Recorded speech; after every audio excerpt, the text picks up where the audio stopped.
apriamo con la posta di Mirella.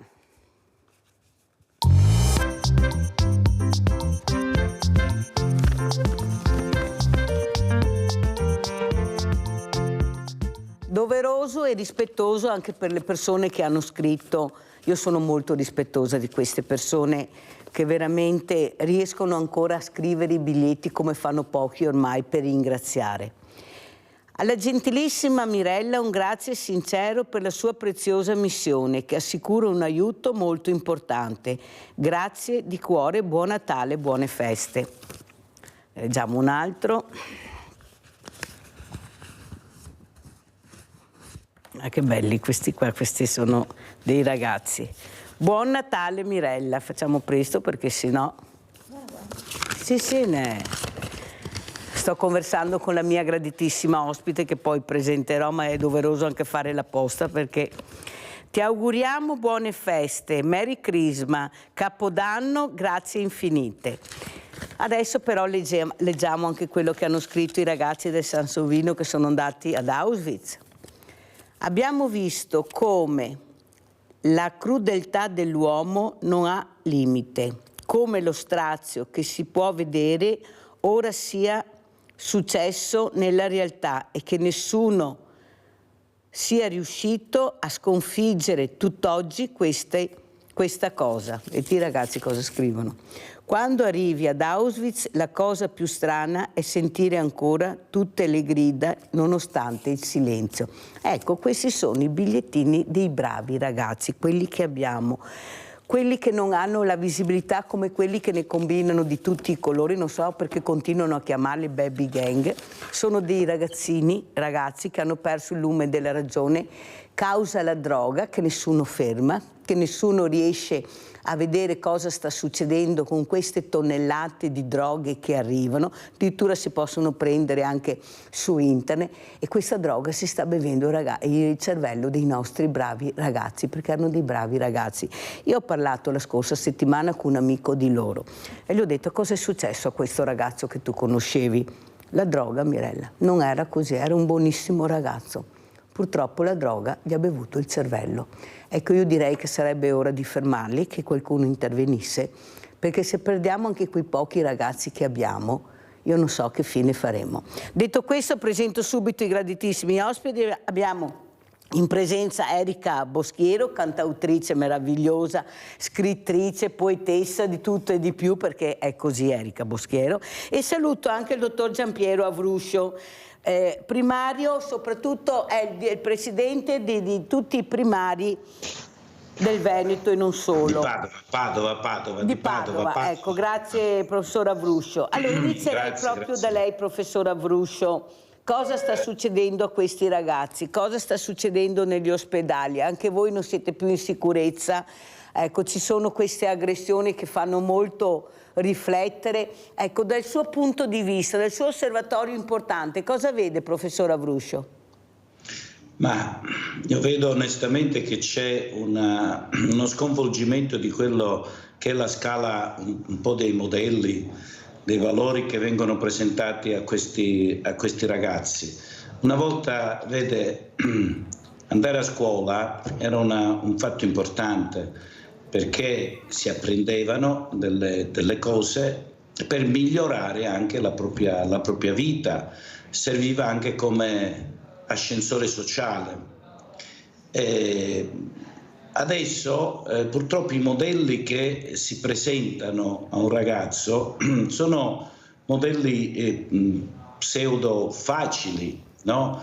Voglio fare qualche esempio. Studiare costa fatica, tutti impegni per una vita intera. Nel caso nostro, per esempio, come medico non si finisce mai di studiare, no? Non si è mai arrivati a sapere, a conoscere, perché insomma le scoperte sono anche tecnologiche, insomma sono sempre presenti per tutta la vita.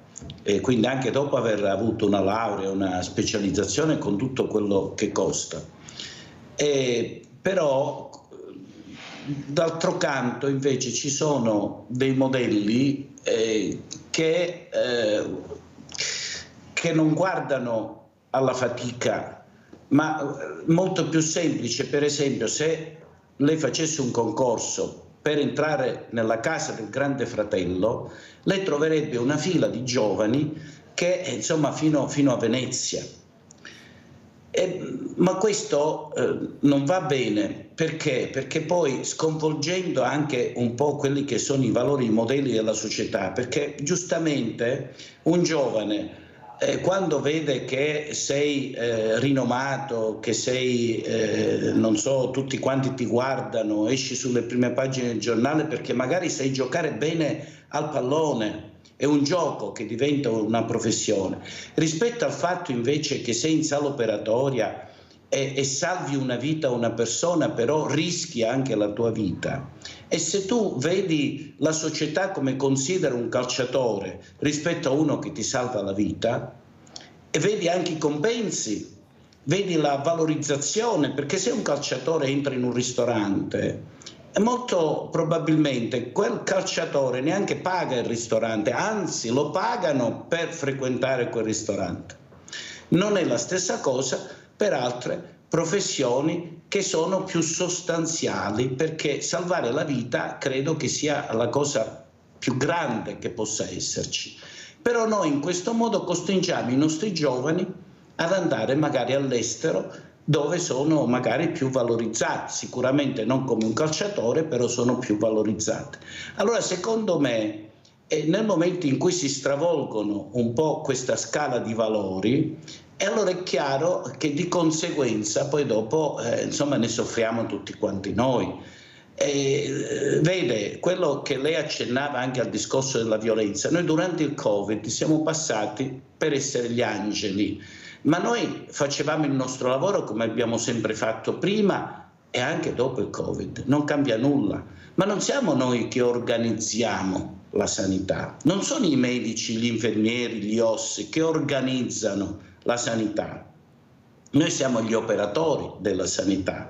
Se in un pronto soccorso ci mettono 3 medici invece di metterne 15 e quei 3 medici poi dopo sono anche bastonati e presi a schiaffi, insomma è chiaro che quei 3 poi non ci saranno neanche più, se ne andranno via da qualche altra parte. Per cui io credo che ci voglia da parte della politica, da parte della gente, una coscienza maggiore per quelli che sono i veri valori che poi riguardano tutti quanti, perché vede, quando si ha 15-16 anni la salute forse è l'ultima cosa, ce ne accorgiamo poi dopo andando avanti nel tempo.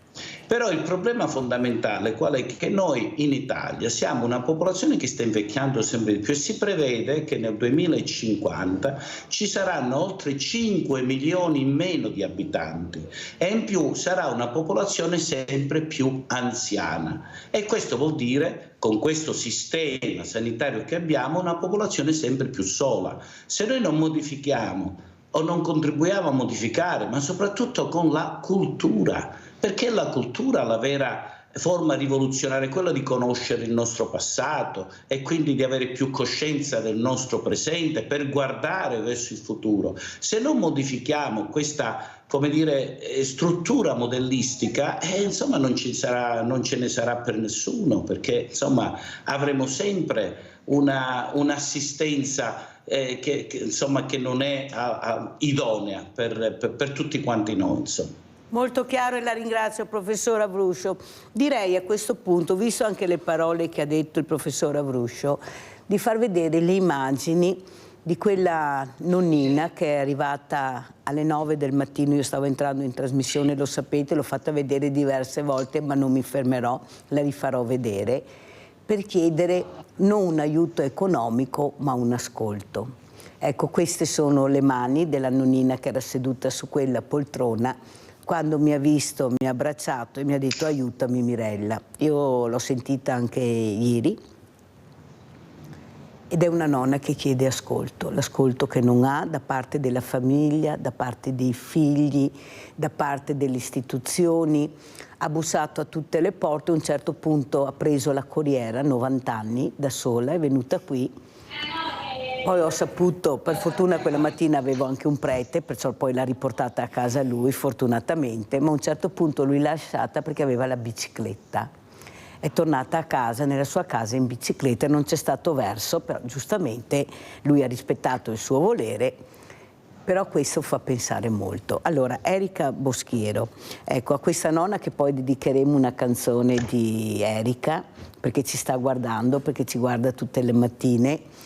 Cosa sta succedendo? Questo ascolto che anche Erika Boschiero con la sua musica, con le sue canzoni sta cercando di trasmettere dei valori fondamentali per queste persone che ci hanno fatto diventare grandi e belli. Sono anche le tradizioni dove loro non partecipano più perché magari nessuno va a prenderli, non sanno, non sono informati. Cosa possiamo fare? Io l'altro giorno ho detto, Erika, siamo 7.500 associazioni di volontariato, ma se poi troviamo queste cose come se non ci fossimo, vuol dire che qualcuno non ascolta. E perché non si ascolta? Invece l'ascolto per Erika Boschiero è fondamentale, questa armonia che arriva. Prego Erika Boschiero e commentiamo anche le parole del professor Avruscio. Allora, la sensazione è che siamo dentro una centrifuga tutti quanti, no? È una centrifuga, a mio avviso, voluta, ben voluta, perché è una centrifuga che ci porta lontano dal centro, per definizione, quindi dal nostro centro, e ci porta a inseguire compulsivamente miliardi di stimoli che ci vengono proposti con un unico scopo da parte di chi ce li propone, che è quello di consumare, acquistare, no? Far girare l'economia, questa cosa qui. Ora, premesso che non possiamo fare a meno dell'economia, del lavoro, insomma sono tutti temi molto delicati, però secondo me la prima cosa da fare sarebbe fermarsi e chiedersi dove ci sta portando tutto questo, perché se chiediamo anche magari adesso non lo so, i nipoti della signora, ma sicuramente tante persone anche non anziane che sono proprio nel vortice, no? delle mille cose da fare, del lavoro, delle esperienze da fare, per poi raccontarle, per mostrarle sui social, per alimentare il nostro narcisismo, perché abbiamo bisogno di sentirci vivi e l'unica maniera che conosciamo è questa. Io vorrei capire se quanto poi siamo felici, quanto stiamo bene con noi stessi e quanto invece stiamo scappando da noi stessi. E allora credo che tutto quello che sta accadendo, compreso il non ascolto, sia frutto di una grande ubriacatura collettiva voluta anche da chi pensa da chi ci dice che per sentirci degni di valore, di amore e sentirci vivi abbiamo bisogno di consumare qualsiasi cosa, esperienze, beni, persone, natura. Quando invece se uno prova a fermarsi un attimo, a farsi una passeggiata in un bosco o va al mare d'inverno magari, no? Si ferma, allora lì per un attimo magari barcolla anche perché sente che c'è qualcosa che va oltre, no? Tutta questa ubriacatura.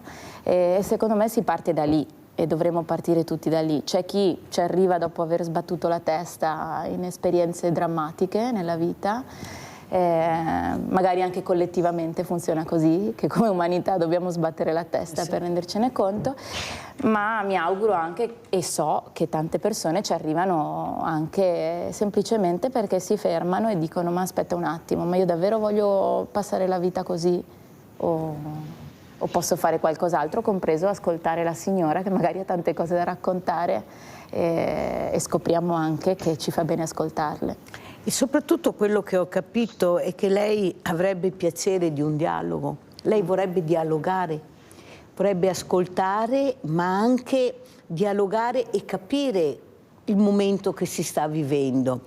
Lei è lucidissima, ricorda tutto, perciò è una donna che basta vedere le mani, rivediamo le mani di questa donna che ha molto lavorato, sono mani che hanno cresciuto dei figli, sono mani che fanno capire cosa vuol dire arrivare a 90 anni dove non c'erano i mezzi che c'erano adesso.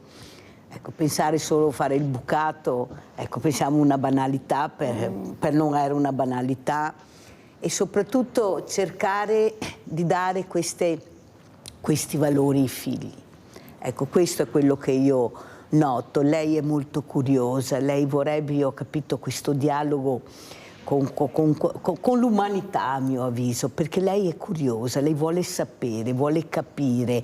Allora, se tu vieni a trovarmi, non stare zitto, perché come fai a meno a venirmi a trovare? Se mi vieni a trovare e stai zitto, è come io non ti avessi. È questo il messaggio che io ho capito che lei ieri mi ha dato. Io voglio dialogare, voglio sapere, voglio conoscere anche quello che magari non riesco a vedere, a sentire. Se ha questo animo così giovane e curioso, mi viene da dire c'è anche l'Università Popolare. No? Bisogna andarla a prendere. Sì, ma c'è un sistema, credo anche, così come con le donne del coro che dirigo, che si mettono d'accordo per andarsi a prendere, insomma, poi magari una soluzione si trova, però quello può essere un contesto, secondo me, anche per nutrire questo bisogno anche ancora di conoscere. Io dico, Erika, facciamoli atterrare dolcemente queste persone. Queste persone hanno bisogno di atterrare dolcemente, essere un po' coccolate, essere un po' ascoltato. Professore, cosa dice questa nonnina che porteremo al concerto che dedicheremo al professor Gerosa, tutti i primari all'università meravigliosa, all'ospedale di Padova? Ecco, andremo a prenderla, la porteremo con noi, perché è una persona eccezionale. Come si fa a non ascoltare? Eppure quando arrivano da voi queste persone, voi le ascoltate, fate degli interventi meravigliosi anche a novantenni, centenari. Grazie alla scienza, alla ricerca e alla tecnologia veramente riusciamo a superare anche l'asticella. Basta vedere questo trapianto meraviglioso a cuor battente del professor Gerosa. Prego, professor Abruscio. Guardi Mirella, io la mia vita per un grande periodo, tutte le scuole elementari, le medie, il liceo, io l'ho vissute con mia nonna, perché i miei erano emigrati in Germania e quindi io ho avuto, non mi è mai mancato l'affetto, perché avevo mia nonna, una persona che era analfabeta, però che mi ha insegnato tutto nella vita. Anche la sua religiosità, perché non mancava mai la sera, il giorno in cui lei recitava il rosario. Io non sono uno che è stato all'Azione Cattolica, che ha frequentato molto, però questa immagine mi è sempre rimasta impressa, e la mia religiosità deriva proprio dall'aver avuto una testimonianza diretta. Poi era una persona che ascoltava tutti e che non criticava mai nessuno, per cui da lei andavano insomma tutti i vicini insomma a raccontargli tutto. E io, se faccio il medico, lo devo anche al fatto che a casa veniva anche il medico di famiglia, all'epoca c'è il medico di famiglia, e per cui mia nonna era già malata di cuore, però insomma quella visita poi la faceva stare meglio, per cui mi è nato quel desiderio di questa figura che fa stare bene le persone. Quindi devo anche a questo il fatto che ho scelto medicina nella mia vita. Contano non le parole quanto la testimonianza. E queste persone, ripeto, i modelli che noi abbiamo nella società scartano le persone che non sono produttive, le isolano, sono persone che poi diventano all'improvviso fragili, sole, perché la solitudine è la cosa più brutta che noi viviamo in questo contesto in cui le informazioni viaggiano, in cui si sa tutto, si conosce tutto quanto in breve, però non c'è appunto quello che è la cosa più importante che noi medici impariamo nel nostro lavoro, perché prima di qualsiasi cosa c'è proprio saper ascoltare le persone, e sapendolo ascoltare tu ti accorgi anche della sofferenza che hanno, che magari non è una sofferenza fisica ma è di altre nature e di altro tipo. Ripeto, i modelli che noi abbiamo in questa società sono modelli diverse rispetto a quello che una volta, quando si usciva fuori dalla seconda guerra mondiale. Io non appartengo a quella generazione, appartengo alla generazione successiva, però è come quando succede magari un terremoto, un cataclisma, qualsiasi cosa, c'è questa solidarietà spontanea che nasce, ci si accorge come quando tutte le cose su cui tu hai poggiato la tua esistenza a un certo punto crollano. Hai la carriera, non ce l'hai più. Il fatto di costruire una casa e non ce l'hai più, un lavoro e non ce l'hai più. Allora che cosa conta poi nella vita? E credo che la società dovrebbe essere organizzata proprio su questa domanda e quindi essere costruita intorno all'uomo e non l'uomo intorno all'organizzazione. Sono perfettamente d'accordo. Apriamo il centralino, abbiamo il nostro Rinaldo da Venezia. Vai Rinaldo.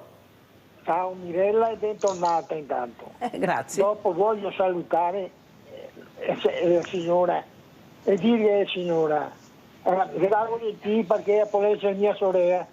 Penso Erika Boschiero. Un po' di anni più di me. Non sta a preoccuparti, è la vita che deve anche a una certa età, perché in cuore tuo ti ha tanti ricordi della vita, dei fiori, di tutto.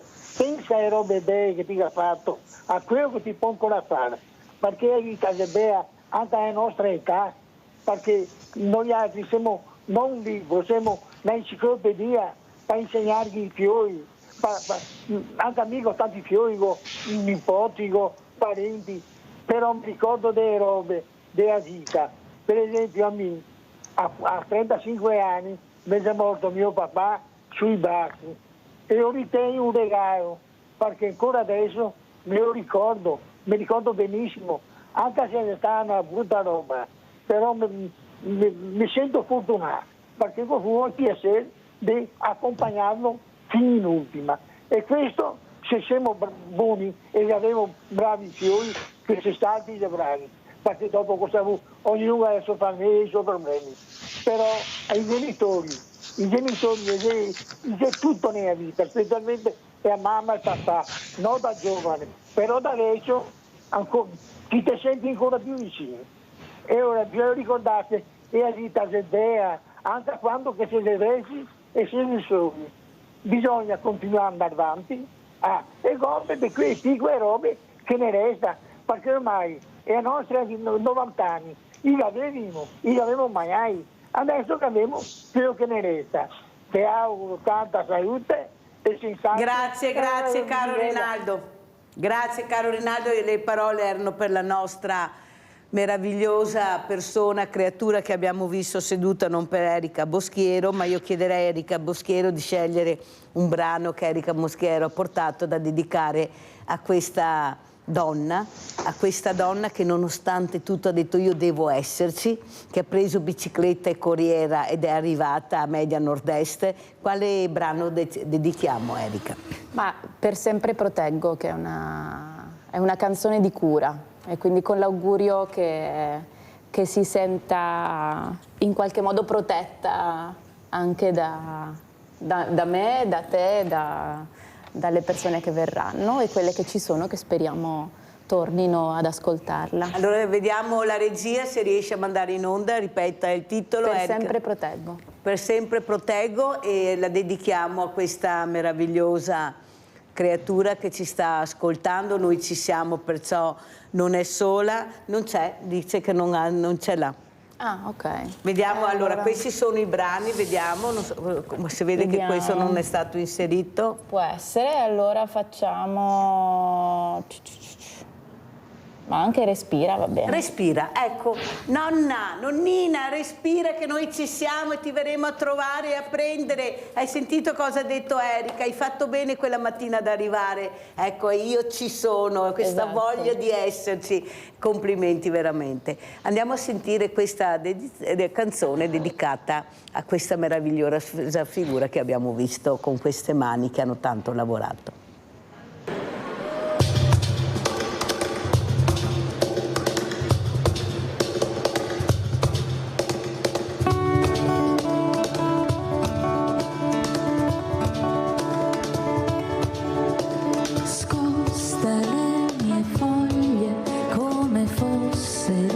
Capelli di un amato e con gli uccelli tra le foglie canterò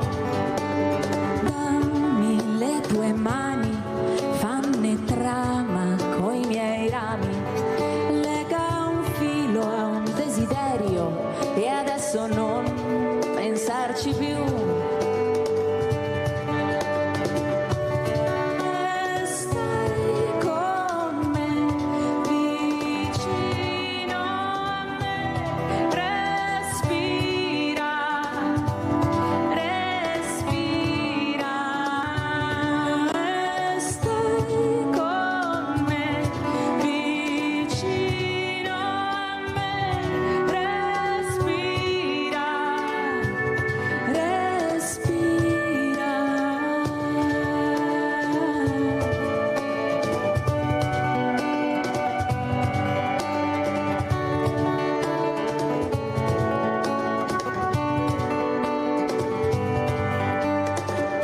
C'hai tronco al tronco, non temere la tempesta della notte, sono forte, fatti tana dentro me, il tuo sangue è linfa, la mia linfa, le tue vene, siamo soli, non conviene star lontani come sei.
Nonnina, respira che noi ci siamo, ti ascolteremo, te lo prometto, quell'ascolto che tu cerchi e che hai cercato invano noi te lo daremo, questo stai certa, come sto facendo, però tu hai bisogno di altro, hai bisogno di più persone che ti ascoltano, hai bisogno di partecipare, di sentirsi ancora viva, perché tu sei viva, tu ci sei e noi ci saremo, te lo prometto. E grazie a Erika per questa bellissima canzone con queste parole meravigliose dedicate a questa meravigliosa creatura che abbiamo avuto la fortuna, che io ho avuto la fortuna di incontrare. Professor Avruscio, lei se ne intende di respira, ecco l'importante proprio sentire il respiro, ritornare a vivere. Prego professore. Tanto complimenti alla cantautrice, perché si vede che questa è una canzone che è espressione di un'esperienza di vita, innanzitutto, che viene portata attraverso lo strumento e il talento della voce e della chitarra. Mi ha colpito molto vedere tutta quella gente, per cui le persone sono pronte a ricevere delle proposte quando sono sentite vere, quando non sono lì appiccicate. Era il concerto del Papa a Verona, professore. Ecco, infatti intravedevo, ma è bellissimo, e questa canzone, ripeto, secondo me è proprio un'espressione della vita di persone, quindi a maggior ragione poi dopo esprime no? La verità delle cose, la sostanza anche della vita. C'è tutta una foresta che cresce, Mirella, di cui non conosciamo effettivamente, perché noi apprendiamo sempre da tutti i canali televisivi, le cose brutte fanno notizia, per cui insomma navighiamo pensando che tutto il mondo sia negativo, e invece ci accorgiamo che c'è veramente una foresta che cresce, che esiste. Sono tantissimi giovani, tantissime persone che danno anche la loro vita per gli altri. Ed è questo il senso di una comunità, quello di pensare agli altri. Però vede, perché se pensiamo agli altri stiamo vivendo anche noi stessi. Dire alla regia se riesce a trovare proprio 2 minutini di questa meravigliosa orchestra fatta da questi ragazzi che le farò conoscere, veneti, che noi abbiamo la fortuna di avere e che non riescono a trovare spazi, non trovano spazi, una fatica enorme. Questo presidente, che ha anche problemi, dei grossi problemi, però sta cercando con tutte le sue forze di tenere in piedi questa orchestra, ma non è l'orchestra, sono i giovani che non li premiamo, che fanno fatica ad essere ascoltati, che se la Mirella non va a riprenderli al Delmonico non era scritta una riga, niente. Vediamo se la regia ha trovato questo piccolo brano per far capire che invece, dico anche a Erika Boschiero, dobbiamo premiare questi ragazzi che ho intervistato, che dicono ai giovani: venite, conoscete la musica, cercate di capire l'importanza dello strumento, ecco, capire gli strumenti, avere questa passione. Sono queste le cose che loro hanno detto, perché ho detto: cosa vorreste dire ai ragazzi, a questa meravigliosa ragazza che suonava il flauto? Cosa vorresti dire a questi ragazzi che una ne pensano e 100 ne fanno, di arrivare vicino alla musica, di adottare uno strumento, appassionarsi ad uno strumento? Eccola qua.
Questa orchestra che suonerà per il professor Gerosa e non solo, per far capire l'importanza che loro danno, perché sono stati loro a decidere col presidente di venire a suonare per il professor Gerosa. Adesso vedremo dove, quando, so che si sono anche sentiti col professor Gerosa. Però noi dobbiamo premiare questi ragazzi, cosa dice Erika? Dobbiamo ascoltarli, dobbiamo far capire che noi ci siamo, perché questo è il messaggio che noi dobbiamo dare, prego. Sì, ma non solo nella musica, un po' in tutto, no? Le generazioni delle persone più grandi sembra che si vogliano tenere strette le loro posizioni e non vogliano mollare invece ai ragazzi che invece potrebbero fare molto bene a tutti i livelli, no? Per cui insomma speriamo che lo si capisca questa cosa qui. Cos'è la passione? La passione per la cultura, ecco, perché qui parliamo di cultura alla fine, certo, a 360 gradi, ma sempre cultura. Io sono convinta che dobbiamo appassionare questi ragazzi, forse emozionandoli, ecco, con qualcosa che li emoziona. Può essere uno strumento, può essere un pennello, può essere qualsiasi cosa, noi dobbiamo cercare di emozionarli. E cito sempre l'esempio di quel ragazzo che ho avuto, quel ricercatore, che ha scoperto la stella variabile. E lui mi ha detto, giovanissimo, e lui mi ha detto: sa Mirella, se io non fossi andato all'osservatorio astronomico, io non avrei mai scoperto la stella variabile, perché non è la stessa cosa di studiare sui libri, su internet. Io quando sono entrato mi sono appassionato, mi sono emozionato e da là è partito ed ho scoperto la stella variabile. Cosa ne pensa di questa risposta che ha dato questo ragazzo? È una risposta perfetta, perché l'emozione è la porta privilegiata perché entrino le cose. Per questo la musica è anche così potente e le persone, come diceva il primario, la cercano, no? Perché è una porta che ti permette di avvicinare dei mondi che altrimenti sarebbero lontani, non avrebbero il fascino che invece poi quando ti emozioni allora hanno, e può essere per l'astronomia così come per la letteratura, esatto, per l'arte, per la scienza, per la medicina. Alla fine penso che anche nei racconti della nonna del professore c'era un'emozione, l'emozione di vedere la nonna che stava bene quando arrivava il medico, no? E quell'emozione poi diventa il traghetto che ti sgranava porta... il rosario. Sì, esatto, per cui insomma solo che come si diceva prima, l'emozione ha bisogno di autenticità. Dove c'è falsità, dove c'è una cosa costruita, difficilmente l'emozione è reale e forte a tal punto da farti scattare quella scintilla che ti porta a innamorarti di qualcosa e perseguire una strada anche faticosa, ma che poi ti dà soddisfazione. Per cui l'imperativo è cercare di essere più veri possibile. Professore, come commenta? Poi andiamo in pubblicità. Sì, credo che i ragazzi abbiano bisogno di avere opportunità. E questo è quello che manca secondo me in questa nostra società, cioè le opportunità, perché poi è un treno che passa e i ragazzi poi dopo devono conoscerle, però, no? Come può essere appunto visitare qualunque cosa, sentire una musica, magari non so, andare a teatro, cinema, insomma poi sviluppano, oppure insomma andare a scuola, avere delle esperienze. Le opportunità, queste sono le cose che purtroppo, ripeto, mancano, per cui tantissimi giovani che hanno buona volontà, però trovano queste opportunità all'estero e non qui in Italia. Per cui noi stiamo costruendo una popolazione sempre più anziana, ripeto, saranno 5 milioni in meno di persone che avremo fra pochi anni, e queste saranno sempre più anziane e meno giovani. La natalità è sotto i tacchi, per cui e perché non si fanno figli? Perché? Vede, io non so se l'ho raccontato questo episodio, conosco una famiglia con 5 figli che diciamo non sono in condizioni economiche buone. E allora, per cercare di navigare insomma, in questo mondo in cui il costo della vita è sempre più caro, hanno finto la separazione. Sono andati da un avvocato e ci separiamo. Perché? Perché con la separazione i redditi non sono cumulati, quindi hanno più possibilità magari di avere l'asilo gratuito oppure di avere altri vantaggi economici. Ma noi viviamo in una società in cui invece di proteggere, di sostenere la famiglia, uno deve separarsi per avere insomma dei bonus con 5 figli. Allora aiutiamo le famiglie, soprattutto insomma ad avere figli, aiutiamo le donne che sono in carriera a sviluppare carriera, ma nello stesso tempo anche a permettere insomma di gestire una famiglia. E ripeto, se noi questa società, cioè noi singolarmente possiamo fare tutto quello che vogliamo, ma abbiamo bisogno anche di un sistema che ci sostenga, perché altrimenti diventano dei casi isolati, bellissimi, meravigliosi, però in un sistema che però è marcio. È lì che dobbiamo agire e la politica e noi abbiamo una grande responsabilità quando poi si tratta di scegliere le persone che vanno poi dopo a regolarci la vita dalla nascita fino alla morte. Oddio, con le preferenze, se ce li dessero andremmo molto meglio, perché finché abbiamo i listini bloccati, poi dicono voi li avete eletti, beh insomma io andrei veramente piano, professore, perché tutti ne parlano ma nessuno decide di darci le preferenze, almeno sapere dove potremo andare a parare e con chi. Ecco, troviamo tutto già preparato, allora se non vai a votare perché non vai a votare, se voti chi vogliono loro e qua non ne andiamo fuori. Sembra il giro dell'oca. Pubblicità.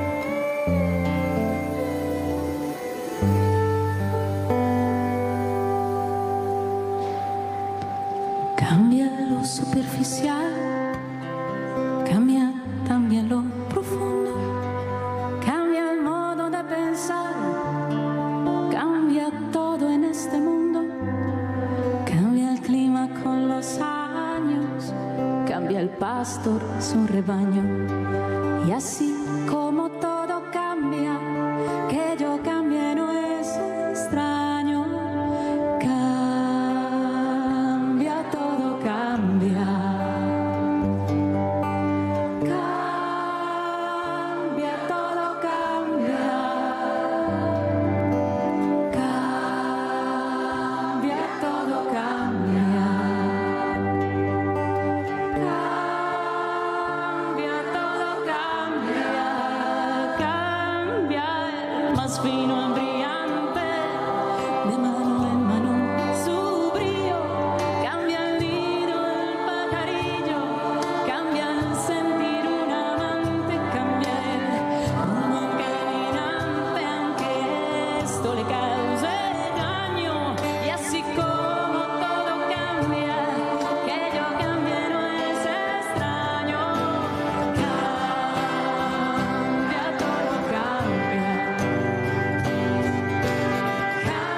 No cambia mi amor, por más lejos que me encuentre, ni el recuerdo ni el dolor de mi pueblo y de mi gente, porque lo que cambió ayer tendrá que cambiar mañana, y así como cambió yo en esta tierra lejana, cambia, todo cambia. Professor Avruscio, cambia, todo cambia, cosa deve cambiare in politica perché questa sanità anche veneta funzioni come dovrebbe funzionare. Qualcuno dice è un'eccellenza, è vero, però la paghiamo anche l'eccellenza, non è che ce la regalano, lo dice sempre anche lei, ma soprattutto queste liste d'attesa per quelle persone che stanno male, che non possono aspettare, queste cure che poi devono pagare, che sono molto care, questa povertà che aumenta, come facciamo? Prego professore, dal suo osservatorio cosa vede per il 2025? Intanto mi faccia fare i complimenti a questa meravigliosa canzone di Mercedes Sosa, che era una cantautrice che ha rivoluzionato e ha dato un grandissimo contributo alla lotta per i diritti civili della sua terra. Insomma, ha dato tanto. Questo è un esempio di come la musica può essere rivoluzione, le cose che si sentono, che si dicono, che si esprimono. Poi chiaramente ci vuole la voce, ci vuole la tecnica e ci vuole tutto il resto, ma complimenti, veramente una canzone molto molto bella.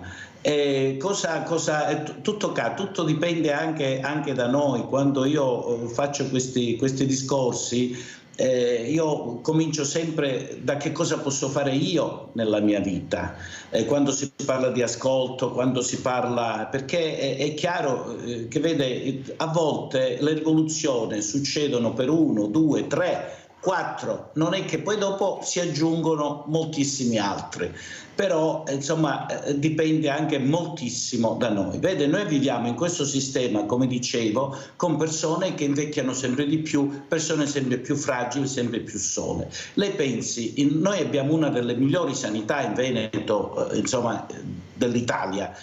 Allora, cosa succede? Che quando però una persona deve andare in una casa di riposo, magari perché è malata, perché non si riesce a gestire a casa, allora cosa succede? La regione dà un contributo, il comune dà un contributo, poi c'è la pensione della persona, ma nonostante questo poi ci sono altri soldi da pagare, dai 60 ai 70 euro al giorno, per cui diventa una cifra. E come si fa ad assistere? Intanto non ci sono posti a sufficienza, ma poi queste persone come si fanno ad assistere se non hanno poi una sussidiarietà, un contributo economico, perché oltre alla loro pensione poi dopo devono dare altri soldi, dai 2.000 ai 3.000 euro al mese, nonostante tutti i contributi. E questo è un grande problema, perché invecchiando sempre di più ci vogliono sempre più risorse. E allora noi dobbiamo considerare però che una persona ha lavorato anche tutta una vita, che ha pagato tasse tutta una vita e continua poi dopo a pagarle, per cui nulla è gratuito, perché noi abbiamo una specie di assicurazione, noi deleghiamo allo Stato, noi ti diamo i nostri contributi, le nostre tasse, e sono tasse anche salate, però poi qualcosa devi darci indietro. Non è possibile che io poi dopo per avere una visita devo andare privatamente, quando io pago tutta la vita per avere questo in maniera, ma che non è gratuita, ma la pago con il mio lavoro e con le mie tasse. E questo è il concetto, non è nulla gratuito nel sistema pubblico, perché si paga con le nostre tasse. Eppure ci sono, non solo ci sono gli evasori, ma ci sono anche gli sprechi che fa lo Stato, e questi sono ancora molto più colpevoli di quelli che evadono, essendo colpevoli tutti. Però io non posso sprecare, come una famiglia, come si fa il capofamiglia, a un certo punto prende lo stipendio dal figlio, lo stipendio suo, lo stipendio e poi dopo magari se li va a giocare invece che insomma pensare all'assistenza della propria famiglia. Nel piccolo come nel grande noi dobbiamo pretendere, come cittadini dobbiamo ragionare su queste cose e pretenderle perché ne abbiamo diritto. Molto chiaro professore, la ringrazio anche per queste parole. Io so che lei c'è sempre nel pezzo, ma forse dobbiamo svegliare qualcuno. Infatti il mio programma si chiama Sveglia Veneti, perché dobbiamo anche capire che non possiamo più dire mi novò combatta, il famoso detto che abbiamo, oppure i famosi campanili che abbiamo che ci fanno rimanere paralizzati, non riusciamo ad andare avanti, perché ci sarà anche il profondo sud, ma qui c'è un profondo nord che comincia anche a preoccuparmi. perché vedo queste ostilità, questa rabbia, specialmente anche nei diversamente giovani, non solo nei giovani, la paura del diverso, la paura del colore della pelle. Ecco, etichettiamo tutti con delle squallide parole, magari senza conoscere neanche chi è questa persona. Ecco, noi dobbiamo aprirci di più come c'era una volta. Noi, questi diversamente giovani, non chiudono le case, si fidano, fanno entrare le persone perché loro sono nati così. Loro erano così, erano accoglienti, ma anche noi se andiamo nei paesi del terzo mondo, basta vedere i documentari che vediamo, io non vedo che ci raggiungono con le frecce, con le pistole, con i fucili, sono tutti sorridenti che ci abbracciano e ci offrono quel cibo che hanno. Forse siamo noi che non riusciamo a capire l'importanza di svegliarci e di aprirci, perché non è vero che sono tutti cattivi, veramente sta passando un messaggio che è devastante. Io lo dico sempre, la tua città non è sicura, guarda cosa succede. Sì, succederà anche, ma non è che su ogni angolo io trovo questo problema. Cosa dice Erika Boschiero? È vero che bisogna stare attenti, però da stare attenti ad aver paura c'è una bella differenza. Credo che la paura sia un'ottima leva per consolidare il potere e tenerselo stretto. Sì. Per cui il mio invito è diffidare di chi soffia sulla paura delle persone e chi crea nemici, crea divisione, perché quando tu insinui in una popolazione la paura del diverso, la paura come se ti sparassero appena esci di casa, questa cosa qui porta le persone a chiudersi in casa, a non parlarsi fra di loro e soprattutto a delegare a te tutto, la loro protezione e a quel punto chi ha ruoli di potere può farne un po' quello che vuole perché ha la totale delega della popolazione impaurita e chiusa in casa. Quindi secondo me il punto sta proprio nel non chiudersi in casa, cioè quando avete finito di guardare Mirella spegnete la televisione e uscite al parco a parlare e soprattutto come si diceva prima a focalizzarsi sulla foresta che cresce più che sull'albero che cade, perché i telegiornali parlano solo di alberi che cadono, ma ce ne sono tanti altri che crescono. Anche perché basta vedere, anche ad esempio vi farò vedere anche quello che abbiamo girato a questo Panevin di Arcade molto grande dove sono arrivate più di 10.000 persone, così abbiamo sentito, eppure non è successo niente. Noi vediamo nelle sagre, ecco, nelle sagre ci sono tantissime persone, ma difficilmente senti che succede qualcosa. Perché? Perché siamo noi che abbiamo il coltello dalla parte del manico, perché siamo in tanti e se noi non usciamo e diamo il coltello alla parte del manico a questi ragazzi, a queste persone, noi non ce la faremo mai. Loro hanno paura di noi, quando siamo in tanti loro non si muovono, perché hanno paura, sanno che sono accerchiati. Se noi invece ci rintaniamo in casa, non usciamo, non facciamo, loro hanno le città, i paesi in mano e vedete cosa fanno, perché tanto chi mi vede, cosa possono farmi? Fanno quello che fanno, atti di vandalismo, poi girano coi coltelli, vogliamo fermarli. Questi ragazzi coi coltelli o li lasciamo? Perché lo sapete che li hanno, Lo sapete che gira? Allora qualcuno, compresi i genitori, insegnanti, tutti noi, vogliamo capire che dobbiamo fermare questi ragazzini, queste persone che hanno perso la testa. I femminicidi continuano finché lasciamo che queste persone dopo denunce girino tranquillamente, possono arrivare alla persona che loro vogliono decidere di farla finita, arriveranno. Sono loro che dobbiamo mettere in sicurezza, non la donna. Sono loro che dobbiamo portare via dalla casa e metterli in una casa di sicurezza, non la donna. Ma non se ne parla e noi continuiamo a vedere tutti i giorni questa carneficina di queste donne che non hanno fatto niente di male solo perché hanno trovato la persona sbagliata. Professore, come ci saluta? Ma siamo ancora all'inizio dell'anno, insomma io vi saluto augurando a tutti quanti la miglior vita possibile.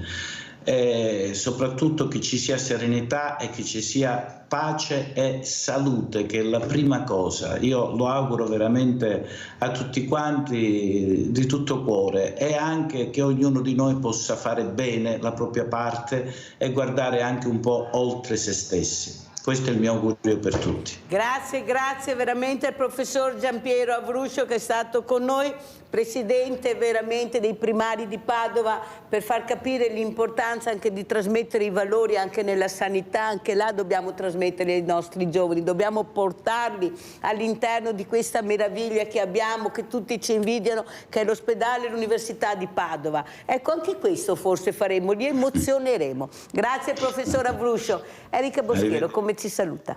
Io intanto volevo ringraziare anch'io il professor Avruscio per aver condiviso questa mattina, perché è stato un incontro molto piacevole, e quindi buon lavoro a lei e grazie per quello che sta seminando.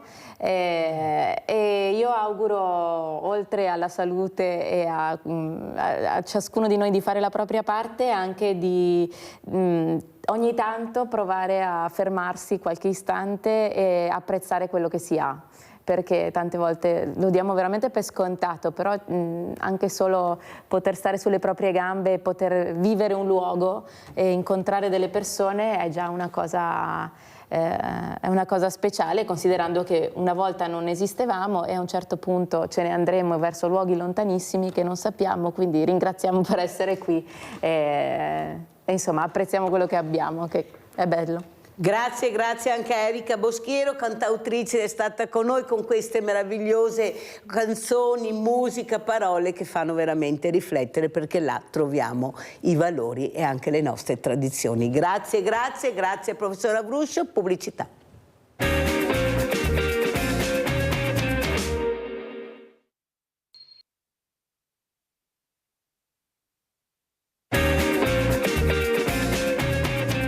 Abbiamo Ugo in linea da Treviso. Ciao Ugo. Buongiorno. Buongiorno. Ugo da Paese Treviso. Prego. Signora, posso farle una domanda? Certo. Lei concorda con la legge fisica di Isaac Newton? No, ho capito. Concorda con la legge fisica di Isaac Newton? E me la spieghi, perché io non posso sapere tutte le leggi di fisica. Dimmi cos'è questa legge. Ecco, ad ogni azione corrisponde una reazione uguale e contraria. Tenga presente che su questa legge sta in piedi l'intero universo. Ah sì.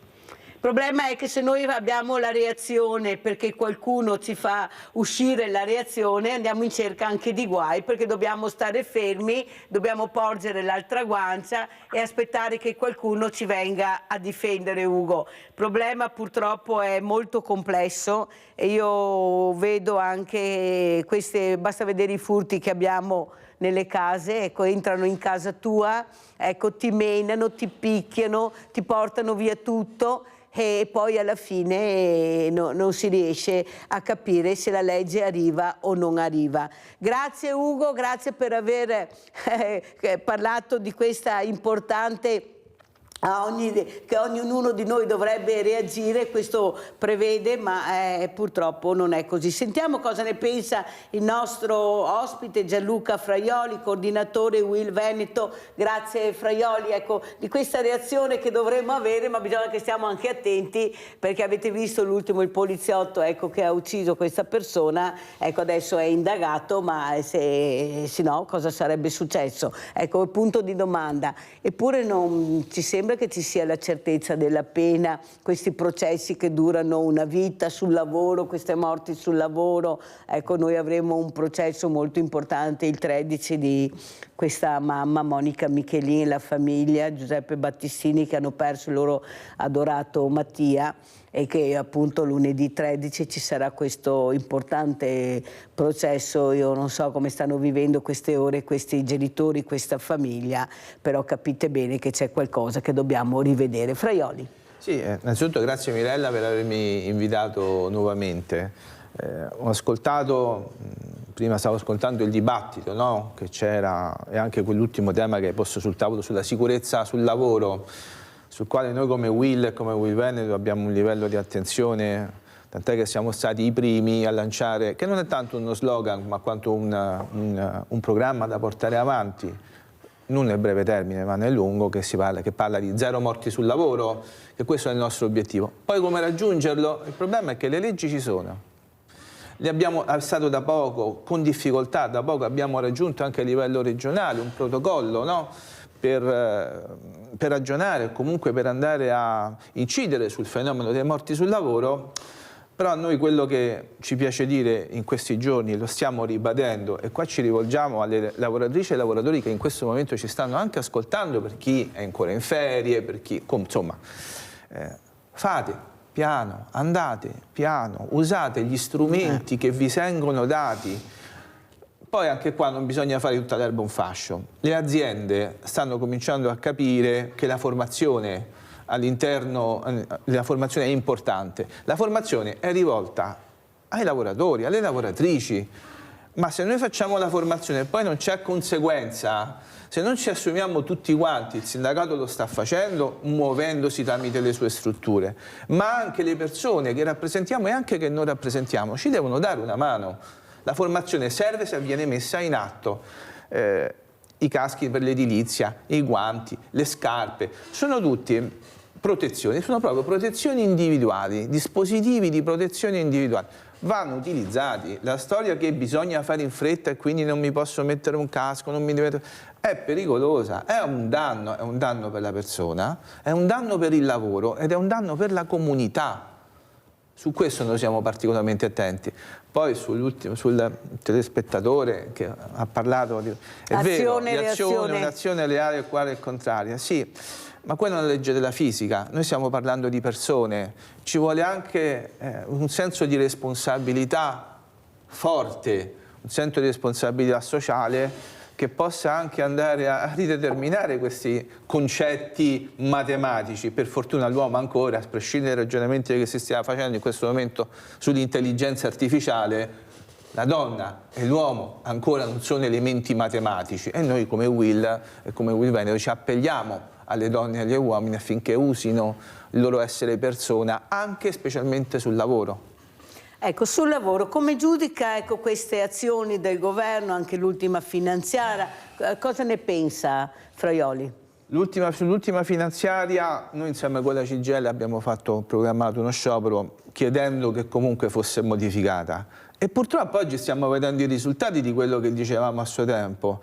Aumento, innanzitutto un primo impatto è stato sui trasporti, aumento degli abbonamenti, aumento del costo delle tariffe. E dall'altra parte abbiamo rilevato un qualcosa di ancora più preoccupante. Allora, come Will Veneto abbiamo fatto uno studio sulle dichiarazioni dei redditi delle persone che entrano nei nostri patronati e abbiamo avuto una scoperta interessante. Adesso parlo di Treviso. Fermo allora, perché abbiamo Antonio da Padova, perché è un discorso molto chiaro da fare, perché è interessantissimo quello che dirà il segretario Fraioli. Andiamo da Antonio. Ciao caro Antonio, prego. Ecco, buongiorno Mirella e buongiorno anche all'ospite. Nel 2017 fu messa la legge antitortura, ma praticamente l'hanno fatta contro, diciamo, le forze dell'ordine, cioè se qualche, diciamo, malintenzionato causa dei danni, addirittura le forze dell'ordine non lo possono neanche toccare, perché al tempo che una forza dell'ordine blocca un individuo per arrestarlo, per fermarlo, entra la legge antitortura. Praticamente ogni volta che un poliziotto reagisce praticamente contro i malviventi viene indagato, perché hanno fatto proprio questa legge qua, perché chi ha fatto questa legge qua considera i poliziotti e diciamo le forze dell'ordine fasciste. Cioè tu sei in un partito ideologicamente parlando che consideri che un poliziotto copre un'attività fascista, tu fai quella legge che praticamente i poliziotti non possono toccare i malviventi perché i malviventi sono, diciamo, di sinistra e i poliziotti sono di destra e quindi vengono indagati. Secondo me, è la mia opinione. Dite la vostra, buongiorno e grazie. Grazie caro Antonio, prego Fraioli. Beh, noi siamo sempre stati dalla parte delle forze dell'ordine, riconosciamo il grosso lavoro, riteniamo che purtroppo oggi il problema sia un altro, che le forze dell'ordine siano in poche, non ci sia abbastanza personale, ma ragioniamo pure su questo, siano sguarnite, non ci sia abbastanza presidio del territorio e guardate che, guarda, adesso anche qua, la questione della sicurezza è una questione molto importante e molto sentita, ma da chi è sentita particolarmente? Dai giovani. Pensate? Sì, noi abbiamo fatto anche qua, a fine anno abbiamo fatto un po' il resoconto di quello che stava succedendo in questa regione e in provincia di Treviso. Beh, è emerso un dato su un sondaggio di più di 1600 persone che hanno deciso di rispondere, e il dato che ne è emerso rispetto a alcuni problemi, no? Istruzione, sanità, lavoro, sicurezza, non la sicurezza sui posti di lavoro, attenzione, sicurezza in generale e diverse. Beh, il dato che è emerso è stato interessantissimo, se non anche sorprendente. I giovani, cioè quella fascia di persone che ci hanno risposto entro i 18 anni, ci hanno risposto che per loro il primo problema è la sicurezza. Quindi anche qua, attenzione, il fare di tutta l'erba un fascio rispetto a una grande una maggioranza silenziosa di giovani che ha ben chiaro qual è il problema in provincia di Treviso, qual è il problema in questa società. E poi c'è una piccola minoranza che fa chiasso e che sembra che parli più della maggioranza, ma non è così. Il primo problema che noi abbiamo rilevato nei giovani è la sicurezza, la richiesta di sicurezza, andare in giro, muoversi, camminare, parlare, anche divertirsi bene, ma questo è il primo problema. Poi è un dato allarmante. È un dato allarmante, è un dato che ci fa riflettere sulla sicurezza, perché come Will Veneto, come Will di Treviso, pensiamo che noi abbiamo oggi un ordinamento molto ben strutturato, che ha la capacità di mettere in piedi tutta una serie di percorsi all'interno di meccanismi chiari, legali e trasparenti. Però alle forze dell'ordine, che comunque hanno una funzione non di controllo ma di presidio, che è un'altra cosa. Diamo anche a queste donne e a questi uomini la capacità di poter lavorare, non dico in tranquillità, ma senza dover correre, senza dover fare 50 lavori contemporaneamente, 50 attività. Quindi mi ha fatto un ragionamento prima su cosa sta succedendo. Questi sono uno di quello che sta avvenendo di fronte all'ultima finanziaria che è stata varata. Anche qua lancio un ulteriore spunto di riflessione, no? Un'altra cosa sorprendente. Treviso è stata, anche qua facendo un riassunto del nostro lavoro fatto all'interno dei nostri patronati quando abbiamo fatto le dichiarazioni di redditi, anche qua ci siamo divertiti, tra virgolette, a capire qual era la dimensione, qual era veramente la capacità economica di questa città ricca, di questa gioiosa. marca gioiosa di che qualcuno ci sta raccontando.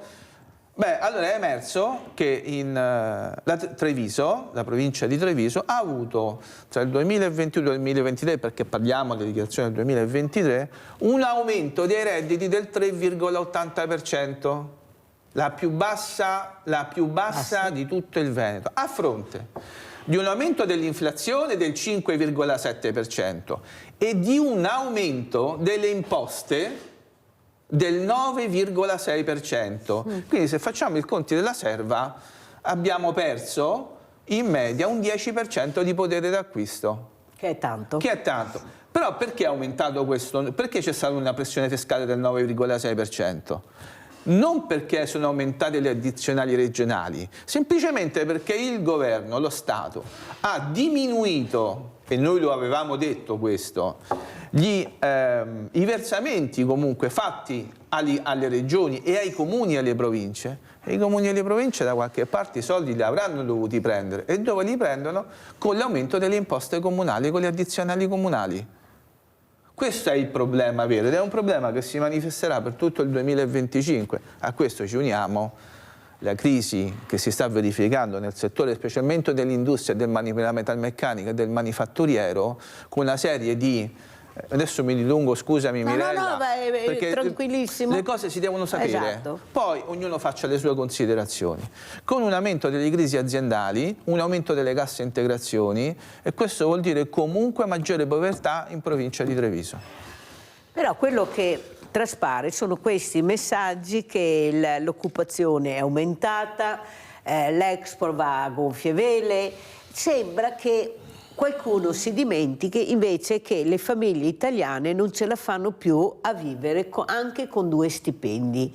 I 6 milioni di poveri sono persone che lavorano e che non riescono ad arrivare a fine mese. Ecco, io penso che qualcuno dovrebbe riflettere su questi numeri, soprattutto pensando che ci sarà ancora un ricaro delle bollette, perché questo succederà nel 2025.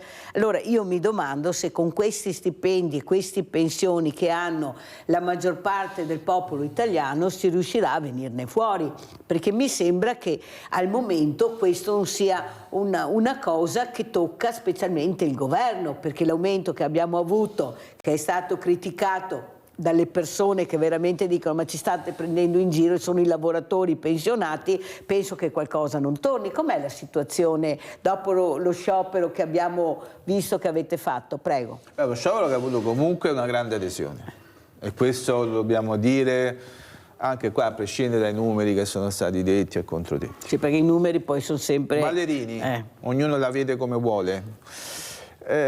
Ma il dato è che rispetto alle nostre richieste, perché delle proposte c'erano, attenzione, perché si fa presto a criticare e dire no a un qualche cosa senza fornire una soluzione. Le soluzioni per portare fuori idee, per portare fuori i soldi e per non andare a mettere le mani nelle tasche di chi lavora e di chi non lavora e di chi ha lavorato, i pensionati, c'erano, e anche dei comuni e anche delle comunità locali, perché oggi... Se qualcuno dice che è diminuita la tassazione, non è vero, è aumentata. Innanzitutto la tassazione in Italia è aumentata. Le grandi aziende, specialmente quelle energetiche, continuano a fare profitti su profitti senza che sia stato operato un processo di tassazione vero e proprio sugli profitti che avevamo proposto e che non è stato portato a termine. E qua il lavoro. Cioè anche qua c'era un'idea. Perché non detassavamo gli aumenti contrattuali? Claudio da Marano Vicentino, poi continuiamo. Vai Claudio. Sì, buongiorno a tutti. Ma io volevo trattare il tema della sicurezza, perché il tema della sicurezza è anche, si mette in mezzo anche il discorso del contratto che si fa. Perché nel momento in cui entri, fai un contratto, ipotizziamo, di 3 mesi, sei a casa di uno che non ha mai badato alla sicurezza e per 3 mesi devi stare lì. Cosa succede? Che se ti fai male non potevi eventualmente dire no, non voglio più, cioè, se vuoi andare via devi stare io stesso, perché se tu consegni le lettere di dimissioni poi non hai più diritto agli ammortizzatori sociali. E quindi è anche un po' il sistema, i contratti che ti condannano a restare su un'azienda che non rispetta la sicurezza. Poi per quanto riguarda il discorso dei salari, sono fermi dagli anni 90, è una cosa vergognosa, e sono aumentati i profitti, hanno portato le sedi fiscali all'estero, però i figli di quelli che hanno portato le sedi fiscali all'estero sono qua che vanno a scuola e noi paghiamo le tasse, perché l'85% delle tasse arriva dai salariati. Sono qua che vanno all'ospedale e paghiamo sempre noi, sono qua che vanno nelle strade anche con i loro tir e sempre noi. Le sedi fiscali all'estero è un'evasione fiscale legalizzata e bisogna finirla. Stiamo parlando di più di 300 miliardi di fatturato lordo che ci piovono, che girano sulle teste. Adesso dico 300 miliardi, erano 200, adesso saranno 300, ma non sono certi perché sempre più aziende mettono la sede fiscale all'estero. E i loro figli sono qua e i loro tir sono qua che schiacciano strade a spese nostre. Buona giornata. Grazie, grazie Claudio. Allora, prima di commentare e far finire anche Gianluca Fraioli il discorso che stava facendo, andiamo a vedere, era il 27 novembre del 2024, questo sciopero generale CGIL UIL. Andiamo a vedere.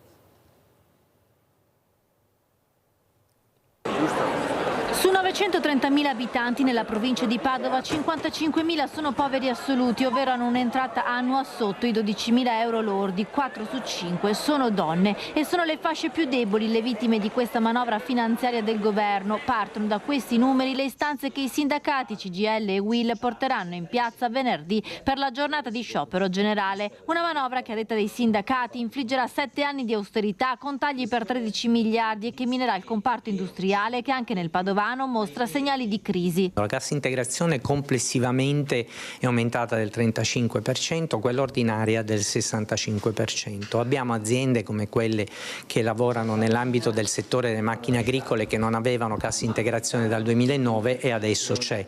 Le ore di cassa integrazione sono sostanzialmente aumentate, come dicevo, del 65% e sono le più alte dopo il periodo della pandemia, e questo avviene in una provincia come quella di Padova.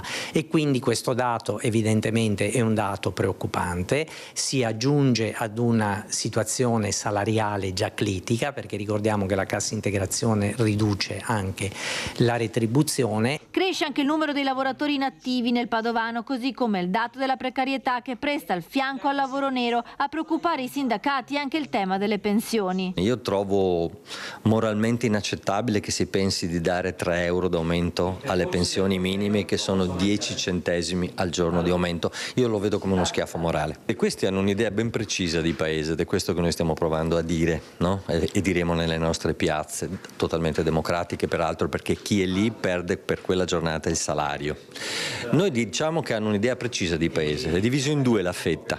C'è una parte che sta molto bene, che potrà stare ancora meglio, e una parte che già oggi è in difficoltà e in sofferenza e che sicuramente continuerà a vedere aggravata la condizione di disagio e di sofferenza.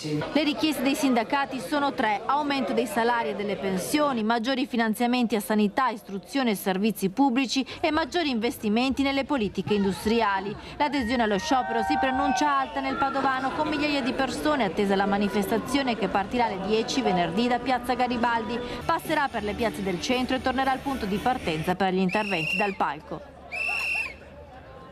Abbiamo Vittorio da Vicenza. Ciao Vittorio. Signora Mirella, buongiorno a lei. Buongiorno. Mi piace la sua trasmissione. Grazie. La seguo tutti i giorni perché sono un pensionato. L'Italia è il più bel paese al mondo. Io ho girato anche per motivi di lavoro. Quello che a me dà fastidio c'è una cosa. Quando sento certi personaggi incapaci, che non hanno un mestiere, non hanno una professionalità nei lavori pubblici, mi dà veramente fastidio. Noi le leggi le abbiamo, ma sono sbagliate, bisogna cambiarle, signora Mirella. Perché dobbiamo lasciare i nostri poliziotti carabinieri che siano pestati e poi siano indagati, condannati? Perché? Il poliziotto deve difendersi, deve pestare il poliziotto, capito? Poi mi parlano che abbiamo bisogno di manodopera straniera. Ma con chi? Con quelli che vanno a cammello, che non sanno neanche tenere la forchetta in mano. Loro guadagnano, per un immigrato così, il governo spende più di me che ho lavorato 50 anni al mese. Io non prendo una pensione come loro, stiamo a casa loro. Dobbiamo metterci in testa che bisogna pestare, perché il male va combattuto con il male, non col fare le finte o altro. Ormai siamo entrati in un'anarchia, capite? Questo è il discorso. Signora Mirella, dobbiamo rispettare i nostri poliziotti, i nostri carabinieri. Dobbiamo. Loro devono avere l'autorità di fare non quello che vogliono, le leggi, rispettarle, ma farsi pestare, no, non lo tollero, signora Mirella, non lo tollero. Picchiare, signora Mirella. Stuprano, state attento, lo porti all'ospedale, hanno forbici e bisturi. Everi, uno, e poi i giornali qua a Vicenza all'ospedale lo hanno smettono, signora Mirella, smettono. Le nostre donne non possono uscire, ma quanto è bello vedere una donna, una mamma che passeggia per la strada con una carrozzina col suo bimbo sopra che non può andare fuori a prendere un boccone d'aria. È una vergogna. Io ho lavorato 50 anni e faccio fatica a arrivare a fine mese. e questi hanno 40 euro al giorno, che sanno solo andare a cammello. Ma Grazie Vittorio, signore. fammi andare avanti, grazie, ho sentito le riflessioni di Vittorio, i 40 euro bisogna spiegarli perché non è proprio così. No. Mi dispiace Vittorio, ma sai che io prima di parlare mi documento molto, i 40 euro non vanno di sicuro a loro e non sono 40 euro. No. Prego Fraioli, commentiamo anche giustamente l'arrabbiatura di Vittorio perché questo è il messaggio che è passato, l'ho detto anche nella prima parte, prego. Beh, Vittorio ci ha raccontato di essere un pensionato e capiamo il problema dei pensionati. È una di quelle categorie dove si va sempre a prendere soldi perché sono presi soldi alla fonte.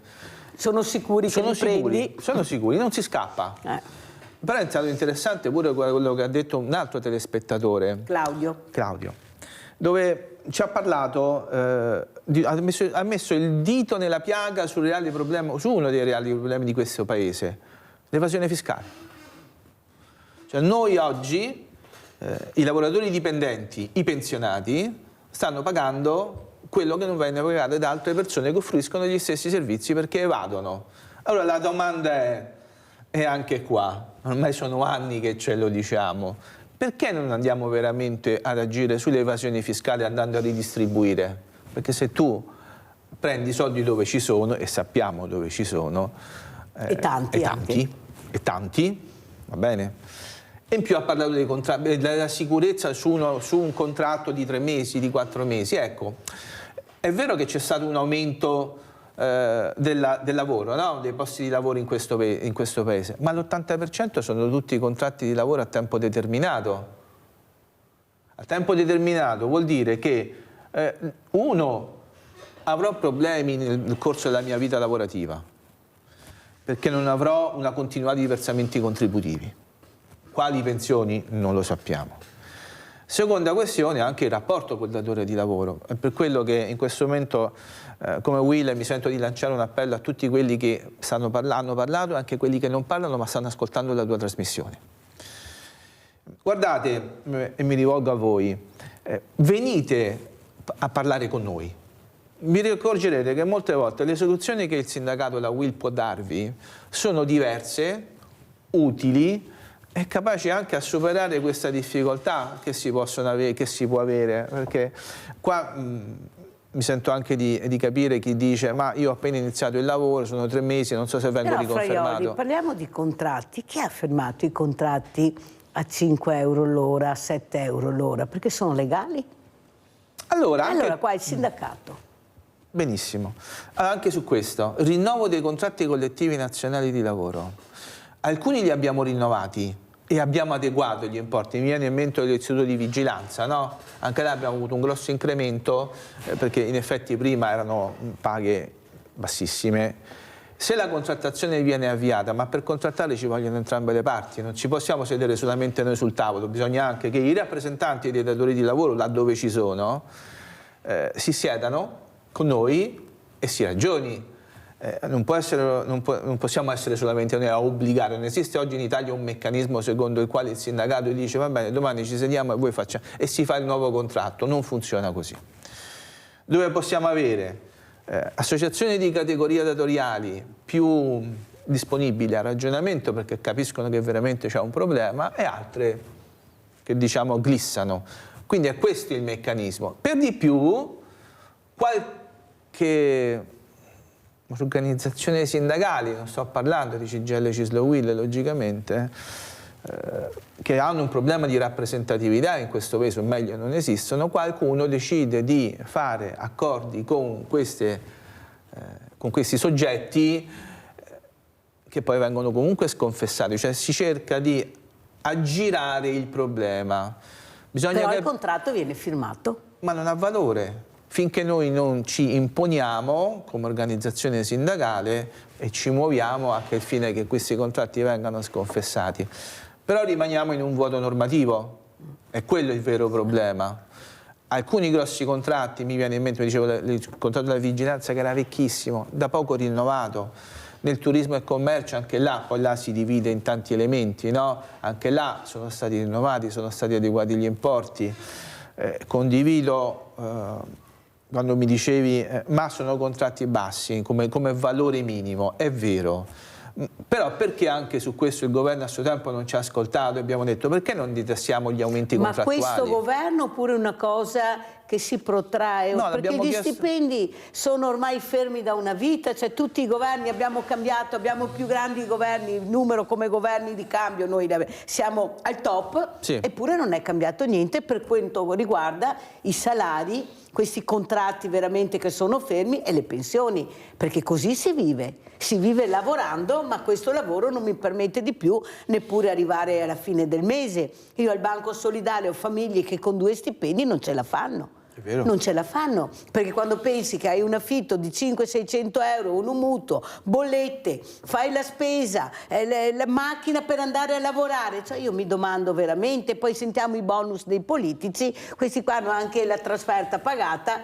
cioè i conti non tornano, e la ricchezza che è in mano a pochissimi rispetto alla popolazione italiana, l'economia la fanno girare in pochissimi che sono ultramilionari. Prego. Ma siamo sicuri che l'economia stia girando? Non lo so, infatti ho invitato apposta. Io faccio questa domanda provocatoria anche. Allora, e ne faccio un'altra, anche a chi oggi in questo momento sicuramente chi ci starà ascoltando. Ma il problema dei redditi, dei salari così bassi in questo paese, che non è un problema che è nato oggi, sì. bisogna essere realisti, no? Bisogna obiettivi, bisogna dirci la verità, no? È vero che noi abbiamo vissuto un periodo di sospensione, tra virgolette, sotto il periodo del Covid, che comunque per 2 o 3 anni ha fermato tutti i ragionamenti. Ma se oggi il dato di fatto c'è, e come lo vediamo noi lo vede anche qualcun altro, ma faccio la domanda, perché se siamo tutti quanti consapevoli non ci sediamo tutti quanti e tiriamo fuori le risorse per poter aumentare non solo i contratti, ma poter incidere anche veramente sulle pensioni, a prescindere dalle campagne che si sono fatte, aumentiamo di qua, rimettiamo questo, sto parlando del fenomeno con la questione pensioni. Allora, partendo da un principio, i soldi in questo paese ci sono per poter fare politiche industriali, politiche reddituali, politiche del lavoro degne di un paese come l'Italia e degne delle persone che oggi stanno lavorando in questo paese, che lo stanno mandando avanti. Ma la domanda, ripeto, continuiamo a parlare o ci sediamo veramente e mettiamo tutte le carte sul tavolo? Noi come Guida del Veneto siamo disponibili in qualsiasi momento e lo abbiamo anche dimostrato. Però ripeto Mirella, non siamo solamente noi che decidiamo che cosa fare, noi proponiamo, noi ci muoviamo, ma se dall'altra parte non c'è, non dico identità di vedute perché poi ognuno rappresenta i suoi interessi sul tavolo, no? Ma se dall'altra parte non c'è altrettanto senso di responsabilità diventa molto complicato poi, E da là vengono gli scioperi, da vengono le reazioni anche da parte del mondo del lavoro e non rispetto alle condizioni di difficoltà che poi da qualcuno vengono considerate come atti politici. Non c'è niente di politico, noi stiamo parlando, stiamo mettendo a terra delle proposte. Ascoltateci, poi casomai dite non sono proposte realizzabili, siamo qua per parlare di tutto. Maurizio da Conselve, ciao Maurizio.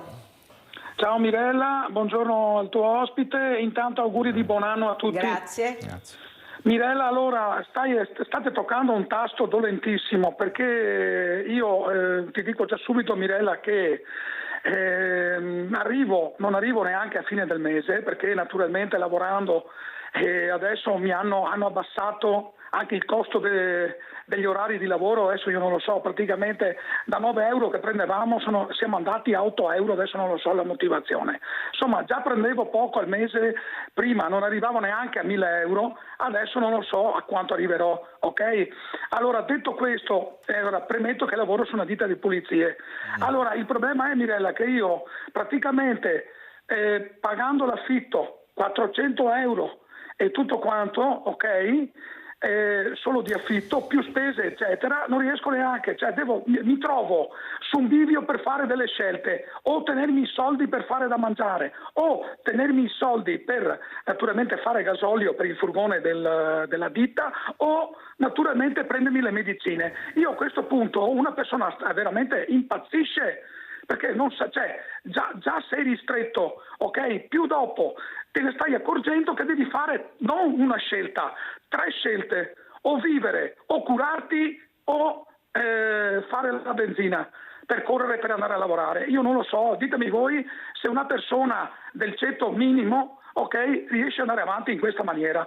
Vi auguro una buona giornata e naturalmente chiedo se mi potete dare una risposta. Sì, Ciao, te la daremo Mirella, di nuovo. subito, Maurizio, dopo però aver visto, perché il professor Avruscio mi ha mandato un video per non dimenticare. Andiamo a vedere, poi commentiamo sia quello che ha detto Maurizio da Conservi e anche questo video.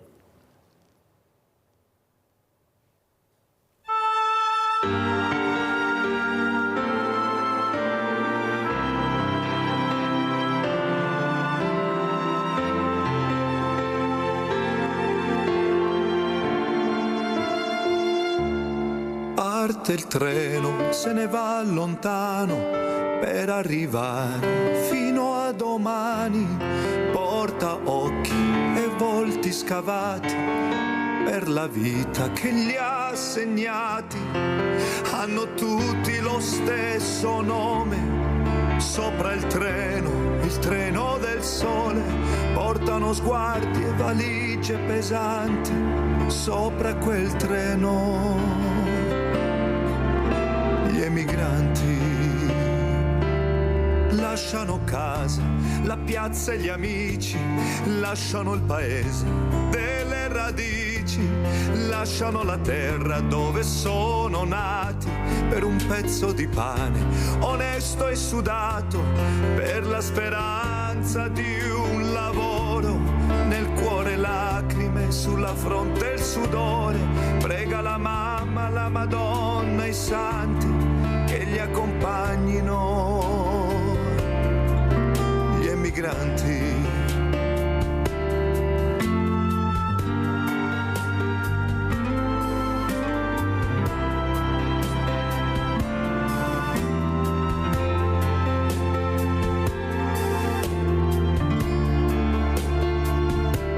sopra il binario, il treno sferraglia, saluta il mare, saluta la campagna, cambia il tempo ed i colori, cambiano la lingua ed i sapori, passano i mesi e passano gli anni e la vita è sempre più pesante, anche adesso che viene Natale, stringono i denti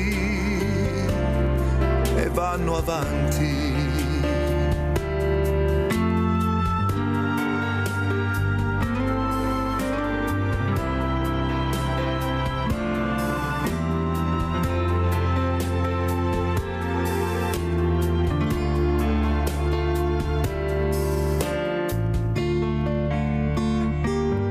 Miei cari, vi scrivo che io sto bene. Nello scoppio che c'è stato io non c'ero, ma li conoscevo tutti quanti, quei morti nello scoppio, quegli emigranti.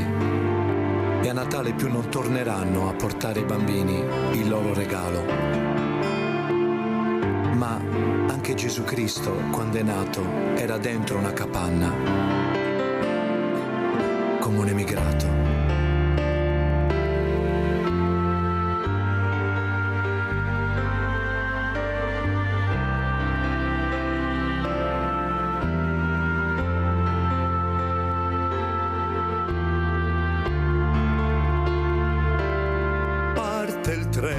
Se ne va lontano per arrivare fino a domani, porta occhi e volti scavati per la vita che li ha segnati, hanno tutti lo stesso nome, sopra il treno del sole, portano sguardi e valigie pesanti sopra quel treno.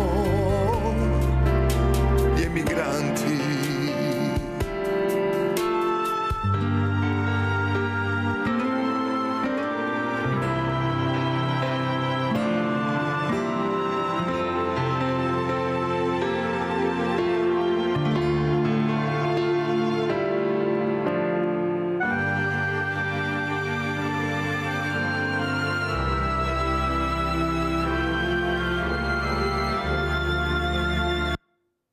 naturalmente dopo il treno non poteva mancare questa nave di questi veneti che vanno in Brasile, questi italiani che se ne vanno. Però prima sentiamo Gianni da Salzano. Ciao Gianni.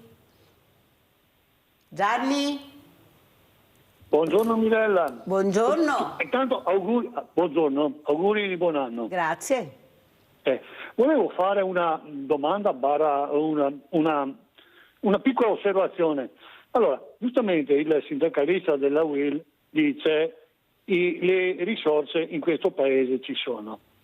Visto che le risorse ci sono e qualcuno a livello politico le impegna in regalie a chi non ha mai pagato le tasse, è possibile andarli a prendere quelli che non pagano le tasse? Io sono un ex impiegato, cioè un ex dipendente metalmeccanico e sindacalista, però io le tasse le ho sempre pagate, perché ringrazio il mio datore di lavoro che mi ha sempre versato tutto, ho una pensione decente, però ragazzi, c'è qualcuno che gira con il Porsche e dichiara metà di quello che guadagno io con la pensione. Mi scusi se sono stato così polemico. Molto chiaro, ti ringrazio Gianni. Sentiamo come commenta il nostro sindacalista, il nostro Fraioli, Gianluca Fraioli, sia il video che abbiamo visto, le immagini del barcone che parte per il Brasile con gli italiani all'interno, poi forse qualcuno sta dimenticando, non ricorda più, e soprattutto quello che ha detto il nostro Gianni da Salzano. Prego Fraioli. Sì, innanzitutto bello, un video molto, molto bello, ma che tra l'altro mi induce a una riflessione. Io spero che non sia così, però già il fatto che molti ragazzi oggi, ragazze, stiano andando all'estero, sicuramente non avremo più le borse di cartone come erano una volta. Le valigie di una volta. Però avremo quelle ultramoderne, però stanno andando via, e quindi qua un primo campanello d'allarme. Gianni ci diceva delle tasse, no? Il problema, tutti quanti è vero, sappiamo anche come andarle a prendere. E anche i nomi e cognomi.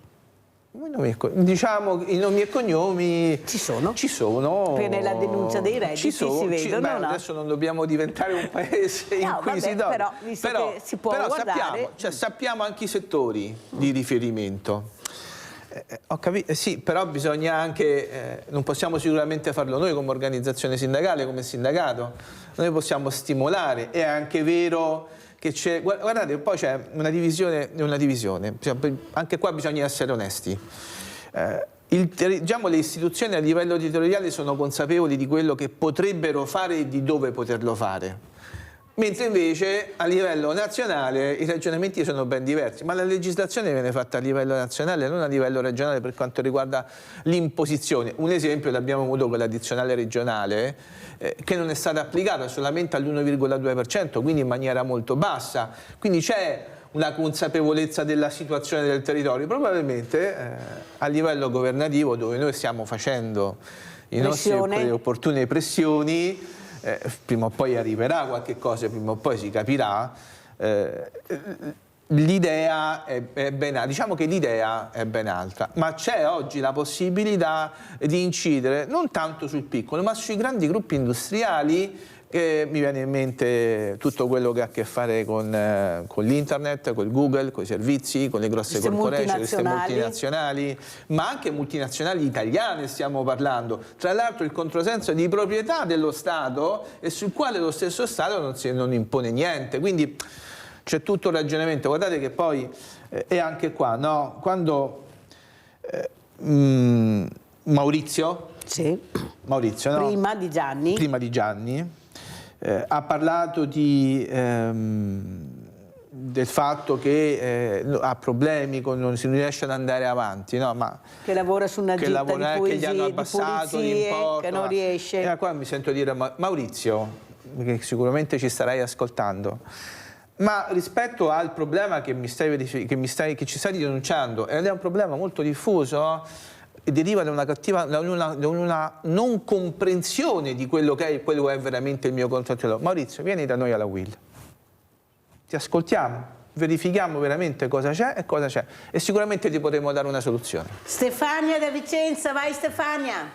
Ciao Mirella, Ciao. buongiorno all'ospite, intanto auguri a tutti di buon anno. Grazie anche a te, grazie. Grazie mille. Allora niente, volevo dire, a parte il servizio che è da pelle d'oca, quel video lì, la differenza che si nota subito tra i nostri emigranti e quelli che arrivano adesso in Italia. I nostri emigranti partivano con le valigie piene, tutto quello che poteva servire se lo portavano dietro, perché sapevano che quando arrivavano avevano bisogno di tutto. Soldi pochissimi, però anche quelli tutti dietro per poter vivere i primi tempi, no, con dignità. Adesso arrivano scalzi, praticamente in mutande, rischiano la vita in mezzo al mare pagando, perché pagano tanto per poter fare il viaggio, perché sanno che arrivano qua e trovano da mangiare, li curano, li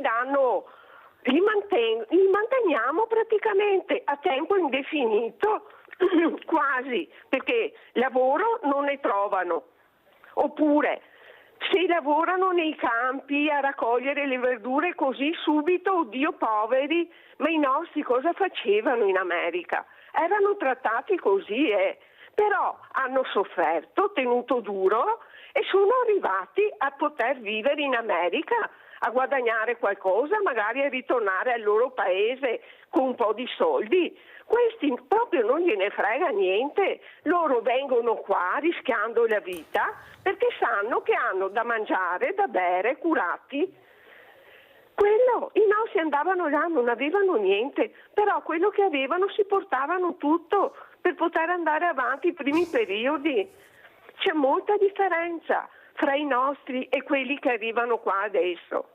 Veramente, c'è neanche da mettere, insomma, ecco, è vero quello che ha detto il signore di prima, che lui prende una pensione che non è neanche il costo per ogni immigrato. Perché tu dici, ma non vanno a loro, vero, non vanno a loro, però sono sempre spese che lo Stato fa. Mentre per noi pensionati non le fa queste spese. 3 euro, diciamo, al mese in più di aumento è un po' ridicolo, no? E per loro invece alla fine sono veramente i 40 euro al giorno.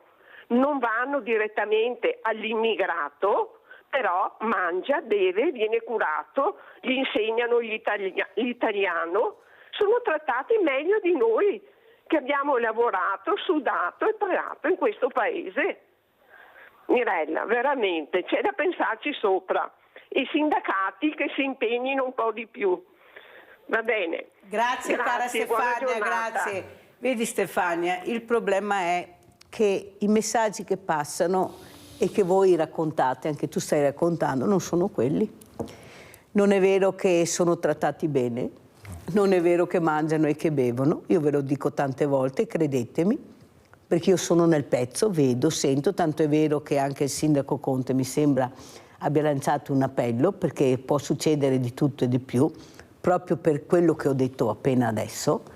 E soprattutto, vedi Stefania, quella foto che vorrei rivedere di questa barca, dove io ho letto, forse tu non hai seguito quella puntata, cosa dicono queste persone che vivono in Brasile, che pregano il loro ex padrone titolare di farli ritornare, che non ce la fanno più. Vedi, su quel giornale è scritto tutto, è scritta la verità, non vogliono più rimanere là, vogliono tornare a casa a costo di lavorare anche gratis, non si sa per quanti anni, ma però fammi tornare a casa, fammi tornare a mia terra, qua non la faccio più. Vedi Stefania, bisogna capire, però bisogna capire anche Stefania, perché Stefania dice io chi sono? E io non ce la faccio, ecco là il giro dell'oca, no?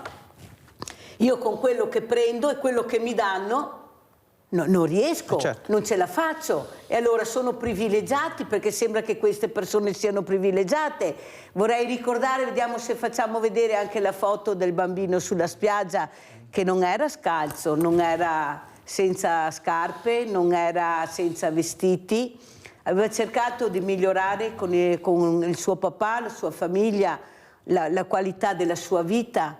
Ecco, e sono saliti su questo barcone, adesso vediamo se il nostro bravo regista riesce a trovare le immagini, perché ho ragione io devo farvi vedere, devo farvi ricordare, perché avete perso la memoria, molti hanno perso la memoria, non ricordano più quello che è stato anche nelle loro famiglie, nella loro storia. Prego, Fraioli.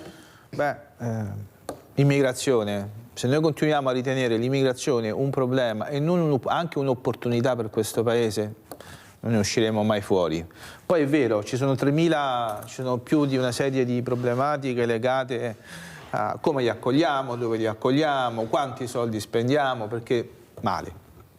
Perché da una parte rispetto a quell'altra, anche qua tanti imprenditori, perché alla fine non è che arrivino tutti questi soldi fisicamente nelle mani degli immigrati. No, non arrivano proprio. Si può fare qualche cosa? Certo. Non può essere solamente il volontariato, questo è poco ma sicuro, che già sta facendo tanto, che già sta facendo tantissimo.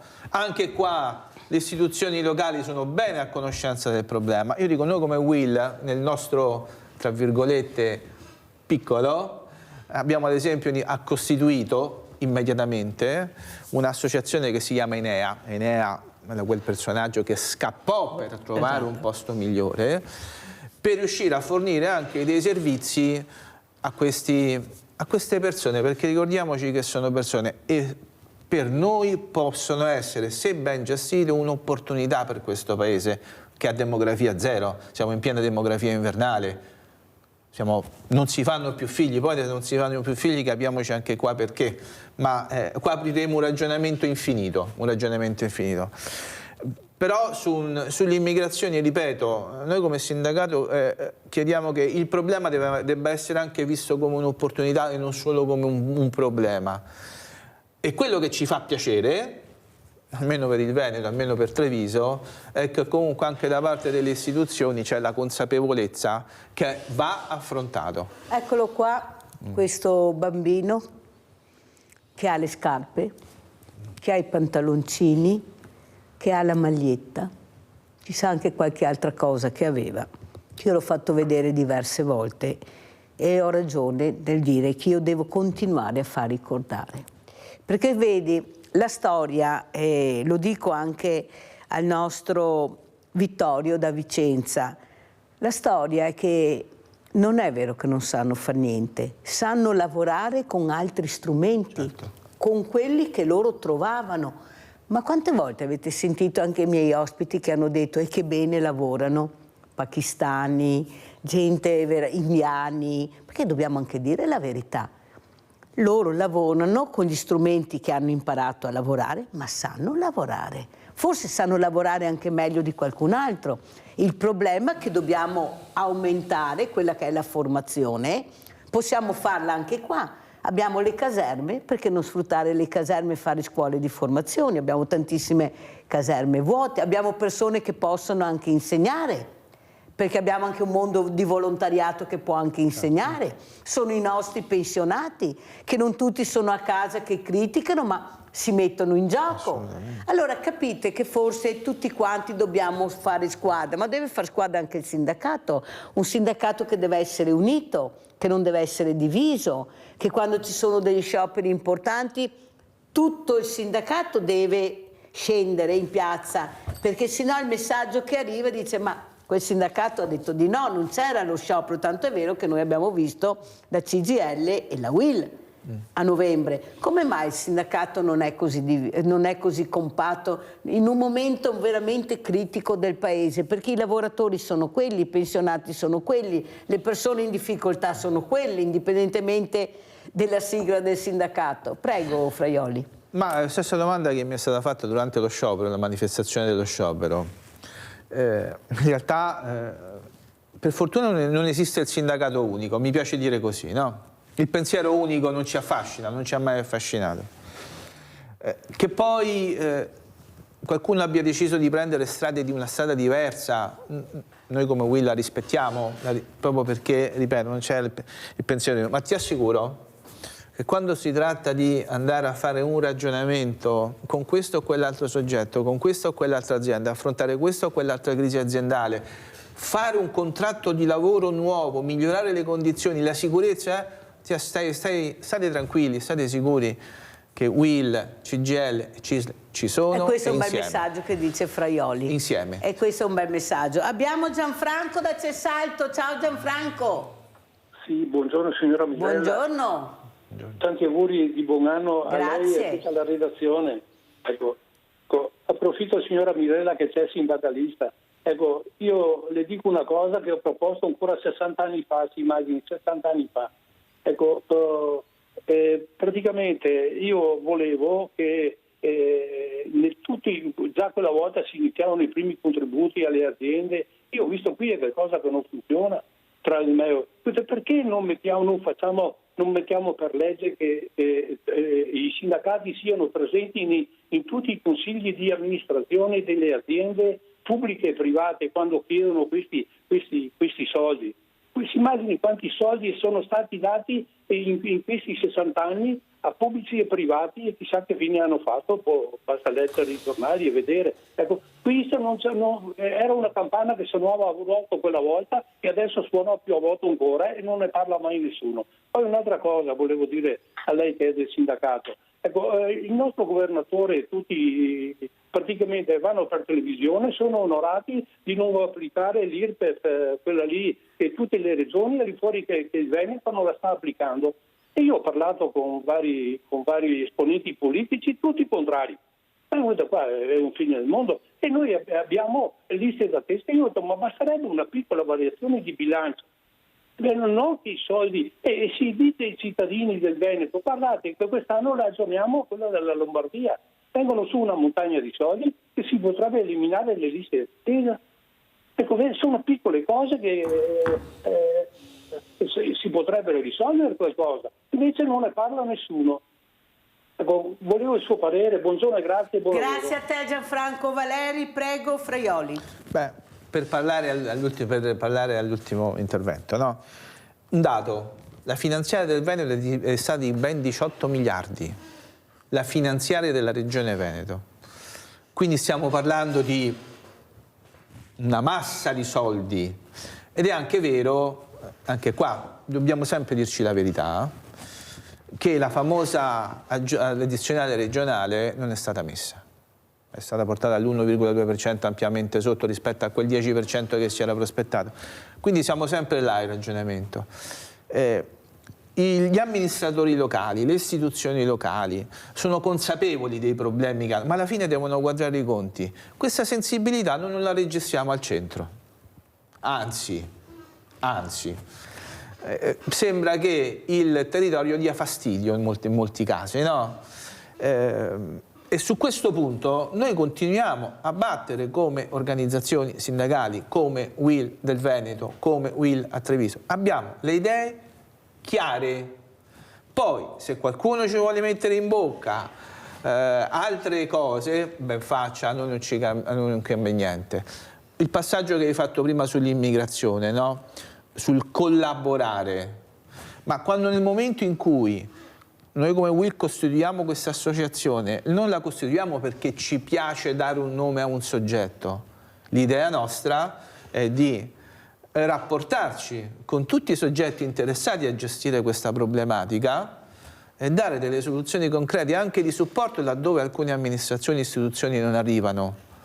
Diamoci una mano, ci siamo, ve lo diciamo. Continuiamo a dirlo, sarà il nostro lavoro che faremo per tutto il 2025 su tutta una serie di temi e tematiche delle quali ne siamo perfettamente a conoscenza e i telespettatori, Mirella, e qua chiudo, e i telespettatori ci hanno rappresentato bene il problema, le questioni, le problematiche che noi abbiamo verificato e abbiamo comunicato a tutti gli organi di stampa a fine anno. Perché, ripeto, il sindacato, voglio essere chiaro, la UIL c'è nel Veneto, c'è, lavora, sta lavorando e per quello che possiamo fare anche di più lo facciamo e lo faremo fino alla fine. Come ci saluta Gianluca Fraioli? Io vi saluto innanzitutto con un buon anno, un buon inizio anno. E vi saluto anche lasciandovi un messaggio di speranza, che poi, attenzione, non è vero che qua tutte le cose vanno male perché ci piace dire che vanno male.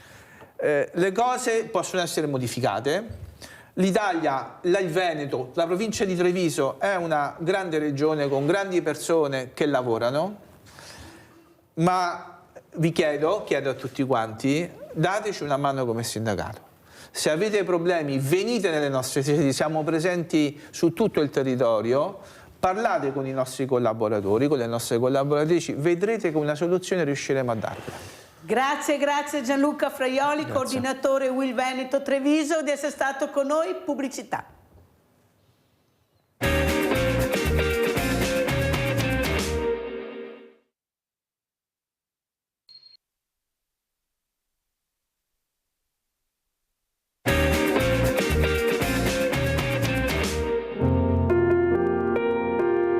C'era una volta una staffetta partigiana che con la sua bicicletta pedalava fra Bassano e Treviso per portare messaggi e documenti sotto il naso degli occupanti nazifascisti. Quella staffetta, che era stata costretta assieme a tanti altri giovani a vedere gli impiccati del Viale dei Martiri, ne ha fatta di strada poi ed è diventata la prima donna ministro della storia della Repubblica, portando avanti battaglie di civiltà che segnano ancora oggi la nostra quotidianità. Il suo nome era Tina Anselmi e oggi, a 8 anni dalla sua scomparsa, c'è un'associazione che lavora per ricordarla e mantenere in vita la sua eredità morale e civile. Questa associazione sta varando un sito internet che diventerà un contenitore inesauribile di documenti e approfondimenti. Un contenitore digitale sul quale stanno lavorando gli studenti del corso IFTS in tecniche di produzione multimediale dell'ente di formazione professionale Irisem di Rosà. Fra di loro c'è anche Gabriela, che porta il nome di battaglia che si era data a Tina Anselmi durante i suoi anni da staffetta partigiana. Sono molto onorata di avere questo nome anche perché nella vita in generale passeggio nel Viale dei Martiri, dove è stato il luogo in cui cambiò radicalmente la sua vita, anche perché fu costretta a assistere all'impiccagione di molti ragazzi anche della nostra età, e per questo motivo decise di entrare nella Resistenza. Una figura, quella di Tina Anselmi, troppo spesso sconosciuta ai giovani e non solo a loro. Ritengo che la sua figura sia una grande ispirazione perché comunque già al tempo non era facile essere una donna sicuramente, e quello che ha fatto lei è sicuramente una dimostrazione di determinazione, forza di volontà e molto altro secondo me. E proprio la sua vita da staffetta diventa un'ispirazione per il logo del nuovo sito internet. Sono partito intanto abbiamo iniziato a guardare il film, da lì ho visto molto che l'icona era la bicicletta e quindi mi sono ispirato alla bicicletta.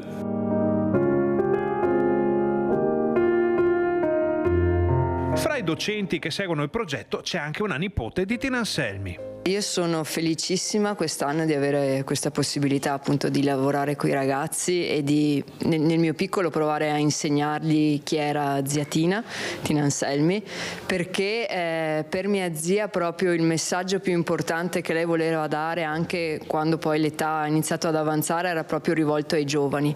Cioè lei fino all'ultimo, fino a che le sue condizioni di salute le hanno permesso di farlo, andava nelle scuole a parlare ai giovani. I tempi sono cambiati, non c'è più bisogno di staffette partigiane, ma c'è bisogno di allenare la memoria, il cui fiore può fiorire in ogni stagione. Una delle frasi tipiche di mia zia era che nessuna vittoria è irreversibile e che quindi le battaglie che i vecchi hanno combattuto, se non vengono riprese in mano dai giovani, non hanno alcun senso e verranno perse.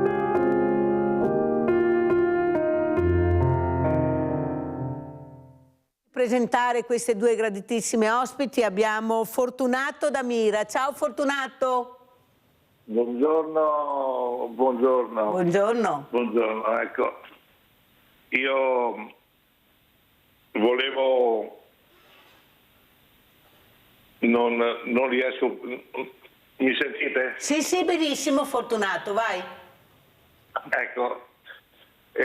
Volevo portare una testimonianza, una cosa semplice che guardando la trasmissione vostra di questa mattina mi è saltata in testa. Ecco, io faccio parte di un gruppo di docenti che fanno corsi di recupero professionale, corsi generalizzati a tutti, e ultimamente abbiamo fatto corsi per ragazzi ragazzi di colore che sono stati reclutati e portati qui non come semplice merce di scambio, ma come forza umana e culturale da integrare nel nostro tessuto sociale. E l'esperimento che è avvenuto con varie etnie è sempre riuscito bene, non ci sono mai stato nessun tipo di problemi.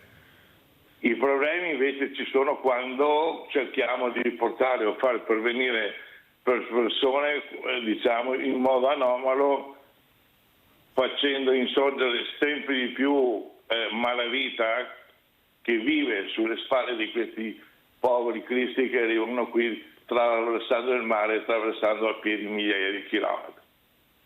Quello che io volevo fare osservare è che non vedo nessuna volontà di dare un equilibrio a queste entrate di questi personaggi e contemporaneamente a un controllo alla gente che entra nel nostro paese, perché è vero che quelle immagini che abbiamo visto prima fanno strappare il cuore, ma è pure vero che dobbiamo mettere una condizione etica che vada bene un po' a tutti, voglio dire, che tu soddisfi un po' tutti, perché ovviamente qui da noi, anche a Mestre, ultimamente ci sono stati grandi problemi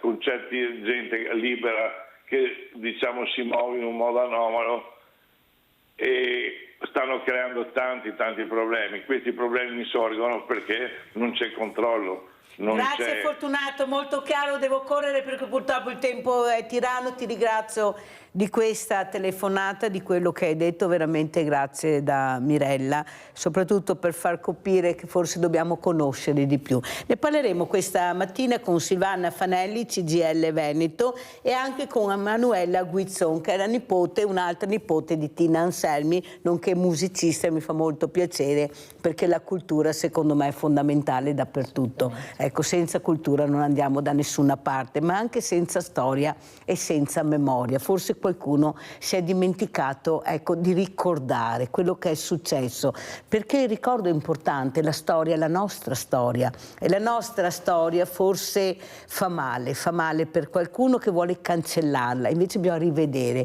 perché come diceva anche Fraioli che abbiamo avuto della Will Veneto, le cose non vanno così bene come sembra. Cosa ne pensa Silvana Fanelli? Buongiorno a tutti e grazie Mirella di questo invito. Purtroppo cerchiamo di dimenticare e gli italiani sono spesso un popolo che dimenticano tanto in fretta quello che è successo non solo nel passato ma anche nei passati recenti, e invece la storia è importante per non ripetere gli errori che sono stati fatti e per creare quella cultura di cui dicevi tu Mirella, che è fondamentale, che sempre più viene a mancare nelle scuole nelle quali si cerca di insegnare più un mestiere che non una modalità per affrontare la vita, una vita che è sempre più complessa, che è sempre più critica e che si deve basare proprio su principi culturali, su valori sempre più importanti, e invece ci basiamo un po' troppo sulla competizione con l'altro, e questo porta a delle distorsioni che vediamo anche nell'affrontare il tema che ci diceva l'ascoltatore, quello dell'immigrazione, vedere gli altri sempre come un nemico, come qualcosa da combattere, come qualcuno che ci ruba o ci toglie qualcosa, invece di qualcuno che ci arricchisce con la sua diversità, con la sua cultura, con il cambiamento che può portare. Però Fanelli, forse dobbiamo anche noi far vedere i messaggi positivi, perché finché vediamo questa persona di colore che ruba, che stupra, perché quella che fanno vedere, i femminicidi non sono fatti raramente, sono italiani, italianissimi, mariti di una vita. Pensate a quell'80enne qui di Ponte di Piave, che ecco, con questi sicari che ha ucciso questa donna, tanto per citarne uno. Però dobbiamo puntare là, perché è facile prendersela col fragile, no? È la cosa più facile. Il problema è prendersela con il forte. Io dico sempre, ma come mai abbiamo i fucili puntati su quelli che arrivano con le barche scalzi, come ha detto, senza neanche gli occhi da piangere, e non guardiamo le bande che arrivano dall'est, che mettono a fuoco e fiamme i paesi, perché questi ti sparano in bocca. E siccome fanno paura, allora guardiamo da un'altra parte. Dove? Dove non ha il fucile, non ha niente, è scalzo, niente, però quello fa male, quello fa paura, quello ho paura di uscire perché me lo trovo dietro l'angolo. E l'ha detto anche quella ragazza di colore dell'Istituto Sansovino che ho avuto ospite, perché ho coraggio di dire che io vivo in un mondo, anche in un Veneto razzista. Io ho coraggio di dirlo perché lo tocco con mano, perché quando sono fuori dal banco solidale qualcuno che passa dice ma cosa vuoi dar da mangiare? I sacchi a perdere? E questo io sento, e non ne sento uno. Oppure a dicembre che non è arrivato un panettone dalla politica, uno, eppure siamo là dal 2010. Perché i poveri, che problema ci sono? E che si arrangino. Volete aiutarli? Aiutateli. Fanelli, faccio capire anche queste donne che abbiamo anche in Parlamento che non riescono a battere un colpo anche per fermare i femminicidi, mettere in sicurezza la donna ma non portandola via da casa, ma portando via l'uomo e metterlo lui su una casa in sicurezza.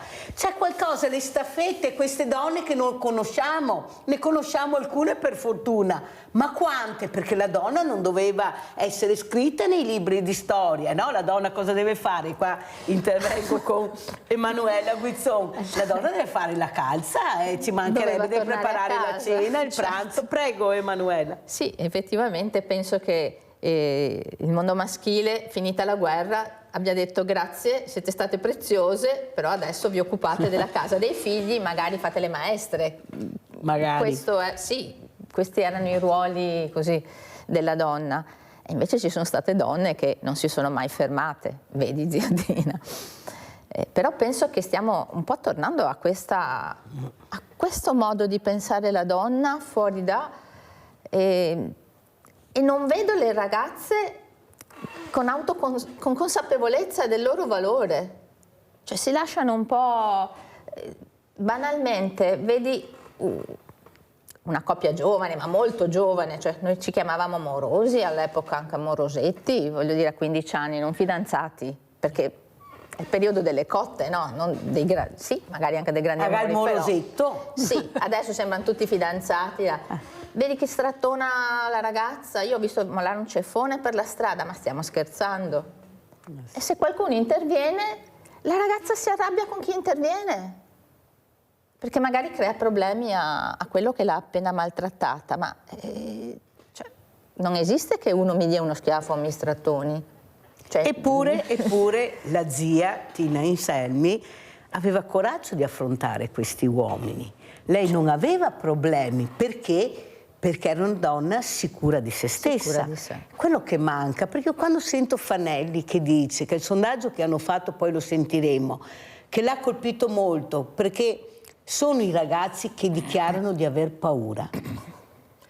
Allora, Fanelli, cosa c'è? Cioè, i giovani hanno paura, il problema è la sicurezza loro. Hanno paura di uscire di casa e sono quelli bravi. Non sono quelli che escono e sono pochi, ripeto, rispetto a quelli bravi. Però quei pochi fanno paura perché nessuno li vuole fermare. Prego. E perché non c'è più un'attenzione sociale ai problemi che vivono le persone. Il mondo è un mondo estremamente complesso che crea grande incertezza nelle persone e le persone reagiscono con modalità diversa. C'è chi reagisce con la violenza e chi reagisce chiudendosi in se stesso. Ma siamo in una fase anche politica nella quale queste difficoltà, questo disagio sociale, chiamiamolo col suo nome, non viene affrontato.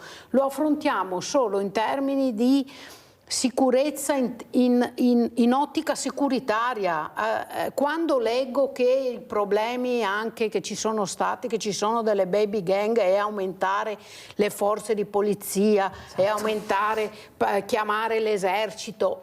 Dobbiamo affrontare il malessere di questi ragazzi. Non dimentichiamoci che questi sono i ragazzi che hanno vissuto la pandemia e sono stati quelli che hanno pagato il prezzo più alto, perché sono stati i primi a essere chiusi in casa, perché per prima cosa abbiamo chiuso le scuole, e gli ultimi ad uscire di casa, perché le scuole, l'ultima cosa che abbiamo aperto, e a questi ragazzi gli abbiamo rubato 2-3 anni di vita.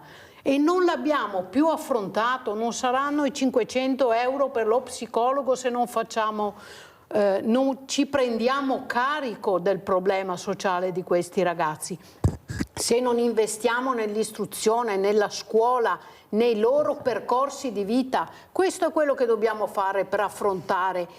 E questo mette ai margini chi non sta dentro una convivenza civile. Se invece noi riduciamo tutto a un problema securitario, lo facciamo con i migranti, lo facciamo con le baby gang, l'abbiamo fatto, scusatemi, a Caivano con i genitori che non mandano i bambini a scuola, la soluzione è stata quella: mettiamo in prigione i genitori invece di affrontare il disagio per cui non li mandano a scuola. Non potremmo mettere un poliziotto a fianco di ogni persona per essere sicuri che nessuno delinque, se non affrontiamo il disagio e che la complessità del mondo attuale crea nelle persone. Però Emanuela Guizzon, quello che faceva Tina Anselmi quando arrivava da Roma era ascoltare chi l'aveva votata. Era ascoltare la famiglia, perché la votata, la votavano le famiglie, e lei credeva molto nella famiglia, ma soprattutto credeva nel ruolo femminile. Questa donna che ha in carico veramente un onere enorme, che è crescere una famiglia, crescere i figli. E una volta c'erano tanti figli, cioè 10, 12, o anche a 20, ho sentito a Palazzo dei 300. Adesso non c'è più, non si investe nella famiglia.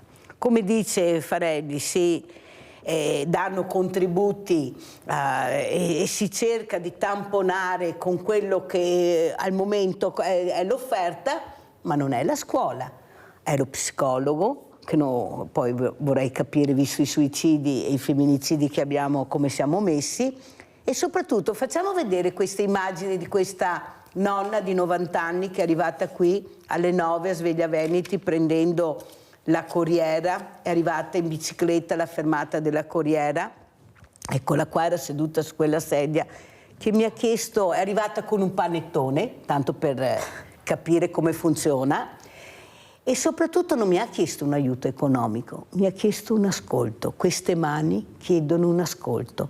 Mi ha detto lucidissima, ho bussato a tutte le porte e nessuno mi ascolta. Ti prego, ascoltami. Io sono in contatto, l'ho chiamata anche ieri, e sicuramente io darò l'ascolto che merita, perché vanno ascoltate. Perché vede Fanelli, è vero, i giovani li abbiamo chiusi, però hanno altri strumenti, hanno i cellulari, i computer, qualcosa hanno.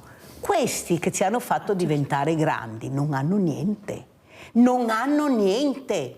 E si isolano, li abbiamo isolati, non andiamo neanche più a trovarli. Lei mi ha detto, cosa me ne faccio di un figlio che viene a trovarmi e non parla? Io voglio il dialogo. Prego, cosa diciamo a questa nonna che ci guarda tutte le mattine con questa corriera, 90 anni, prima la bicicletta, poi ma io ci sono, io arriverò a farmi ascoltare. Io dico che quello che a me manca tanto è proprio il potermi sedere accanto, per esempio, a zia Tina, che avrebbe più di 90 anni adesso, e essere lì e scambiarci le impressioni su quello che succede, essere lì a farmi raccontare quello che ha fatto, le persone che ha incontrato, e dare una ricchezza enorme. Per carità, zia era più giovane quando facevamo questo, però se ce l'avessi e avesse 90 anni troverai il tempo perché c'è una ricchezza e una saggezza che ci possono dare di una vita vissuta Hanno passato 2 guerre, le persone che hanno 90 anni, è ancora una testimonianza diretta che manca tantissimo ai giovani, perché quando parli e porti una testimonianza, riesci a percepire il sentimento della persona, riesci a leggere negli occhi uno spavento che quando ricordano qualcosa torna fuori. L'emozione. L'emozione passa. E quindi rendi vivo qualcosa anche di molto lontano, no? E lo possono fare soltanto loro. Poi guardavo delle mani splendide. Io guardo sempre le mani da pianista, le mani è una delle cose che istintivamente guardo, delle mani bellissime, sembrano più giovani delle mie. Però mani che hanno lavorato. Mani che hanno lavorato. E questa è la bellezza delle sue mani. E loro hanno lavorato sapendo di dover lasciare meglio a chi veniva. E questo senso anche di responsabilità nei confronti dell'altro, di quello più piccolo. Emanuela ci Guizzoni, tenevano a trasmettere ma quanto le cose. importante è anche la cultura? Ecco, lei è anche una musicista, giustamente, questa donna che vuole conoscere, vuole sapere, vuole vivere. Ecco, io sono viva, io ci sono e ho bisogno di sentire questo. E lei, nessuno l'ascoltava, ma lei si sentiva viva, è arrivata. Lei è viva. È arrivata, però da sola, ecco qua. Anche qua, cosa possiamo fare per aiutare? Quante ne abbiamo di queste persone veramente diversamente giovani, come le chiamo io, chiuse in casa? Ma non sappiamo, ho detto ai sindaci, fate un censimento, andiamo a vedere chi sono, come ci faceva una volta. Andiamo a vedere come vivono, di cosa hanno bisogno, facciamoci aiutare dal mondo del volontariato, ma chi se ne frega di essere 7.500 associazioni di volontariato se non ci conosciamo tra di noi, se non collaboriamo tra di noi, se non sappiamo chi fa cosa, perché tutti facciamo tutto. Prego, Fanelli. Il tema è quello proprio di mettere al centro le persone e occuparsi della vita delle persone. Nei vari momenti, nei vari aspetti della vita, perché se quando non sono più produttivo non valgo più come persona, quello che succede è quello che i nostri anziani vengono messi da parte, sono quasi considerati un costo perché ci costano in termini di sanità, di sociale, e invece ognuno di noi ha un suo valore e ha un portato che, come diceva Emanuela, può rappresentare un valore aggiunto per qualcun altro. Allora noi dobbiamo rimettere al centro la persona nel lavoro, al centro la persona nel sociale, al centro la persona nella cultura. Solo così riusciremo a cambiare un paradigma che guarda solo alla crescita economica, al valore economico, al profitto e al business. Perché se noi facciamo ruotare tutto intorno al business, le persone sono uno strumento come qualsiasi altro. Renato da Abano, vai Renato, veloce. Sì, niente, io volevo solamente dire una cosa per quanto riguarda la ristorazione. Sì. Io ho fatto il cameriere da 3 anni in diversi alberghi, ristoranti anche famosi e purtroppo la paghe sono sulle 6 euro e quindi quando vai dopo sono pieni di lavoratori anche stranieri, però siamo una categoria di sottopagati e quando vai a parlare vogliono che tu sappia 3 lingue, un leadership e poi ti trovi a lavorare con tutte le categorie e poi vai a riscuotere e ti dicono dobbiamo conoscerci meglio. Conoscerci in che senso? E quindi questa è la mia esperienza, cambi posti e questi ristoratori pagano 6 euro, 7 è tutto legalizzato, questo che è una cosa che è veramente vergognosa, questa è la mia esperienza. Ti ringrazio veramente grande. Prego. Renato di questa telefonata che è molto significativa, io lo dico, l'ho dichiarato anche nella prima parte quando avevo Gianluca Fraioli, Fanelli, che come mai questi contratti di 5, 6, 7 euro, qualcuno li ha firmati perché sono legali? Sì, i contratti di contratti ce ne sono troppi nel nostro paese, perché ricordiamo che al CNEL ne sono registrati oltre 1000 e la stragrande maggioranza sono non firmati dalle dalle 3 confederazioni CGIL e CISL-UIL, perché le 3 confederazioni arrivano a scarsi 400 contratti.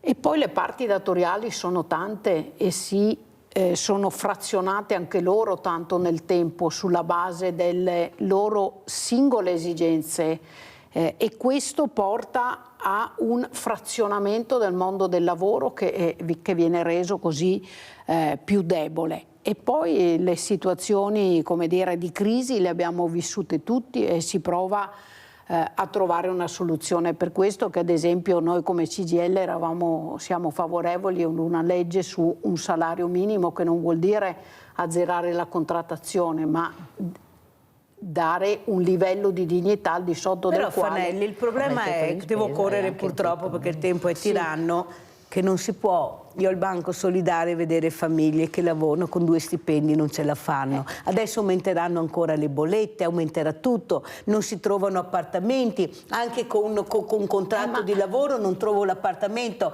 Ecco, quanto è importante invece a investirsi nella famiglia, ma anche nella cultura. Questa è una cultura economica che dobbiamo cambiare, perché così non può funzionare. Cioè le sorti dell'Italia e dell'economia mondiale sono in mano a pochissimi, che hanno tanti di quei soldi, che non sanno neanche più dove metterli, ma queste persone sono lodate, riescono ad averne sempre di più, schiacciano un bottone, da 10 miliardi ne arrivano 50, schiacciando un bottone magari sono yacht in mezzo al mare, e questo operaio che è la forza del paese, l'artigiano, è stato annientato. 1.000 euro, 1.200 euro al mese, artigiano evasore. Ecco, investire anche nella cultura, questi giovani che si ribellano, no, non ci sto, vado all'estero, non ci sto a questo sfruttamento, l'hanno appena detto. Renato, prego. Sì, anch'io ho una figlia all'estero, ecco, che non tornerà in Italia, non ha nessuna intenzione, l'ho vista dopo 3 anni, questo Natale, per dire, lavora a Dubai. A Dubai quantomeno c'è il rispetto della professionalità delle persone, se vali ti viene riconosciuto il valore, però ci vai se hai studiato, se sei una persona che ha qualcosa da portare. Gli italiani sono molto ben voluti, perché lavorano, sanno lavorare, portano la cultura italiana. Valore aggiunto. Il valore aggiunto. La cultura è importantissima perché intanto la persona colta capisce che sa così poco che continua a farsi domande, continua a cercare, è curiosa e quindi resti vivo. Resti vivo e via via vai a conoscere sempre di più anche il valore delle cose che hai attorno, o delle cose che ti hanno dato, che hai assorbito da bambino magari senza capirle, senza dare il giusto peso, senza muovendomi. Io che ho vissuto in città diverse e poi sono una persona curiosissima, per cui se posso cerco sempre di fare qualcosa per imparare qualcosa di nuovo. Mi sono accorta di quanto sia stato importante quello che ho vissuto nella mia casa, quello che ho vissuto accanto a Ziatina o anche semplicemente nella mia città, perché Castelfranco è un paese che ha tanto dietro, insomma ti studi Giorgione, c'è un teatro, c'è un Francesco Maria Preti, ha una storia particolare, poi diventi anche molto più curioso verso quello che hai intorno, no? E chiunque in qualunque paese in Italia, cioè ognuno ha attorno le cose però, che in altri paesi devi andarti a cercare. Ma tu hai avuto la fortuna di avere questa zia, la famiglia, le zie, la mamma, le sorelle. Le e nonne. quelli che non ce li hanno? Cosa facciamo, Fanelli, con questi ragazzi e ragazze? Ma noi dobbiamo dargli le opportunità. Le opportunità partono, come dicevo prima, dall'investimento nell'istruzione, ma mi faccia tornare un attimo al tema del lavoro e di quello che diceva quel lavoratore. Renato. Noi vogliamo e restiamo all'ambito della ristorazione o del turismo, vogliamo turisti, sempre più turisti nel nostro territorio, vogliamo sempre più eccellenza, riteniamo correttamente che le nostre bellezze culturali, che il nostro cibo, che la nostra enogastronomia è di alto livello, però poi le persone che si occupano di questi settori, la ristorazione, il turismo, di accogliere queste persone, sono quelle pagate quasi meno di tutto.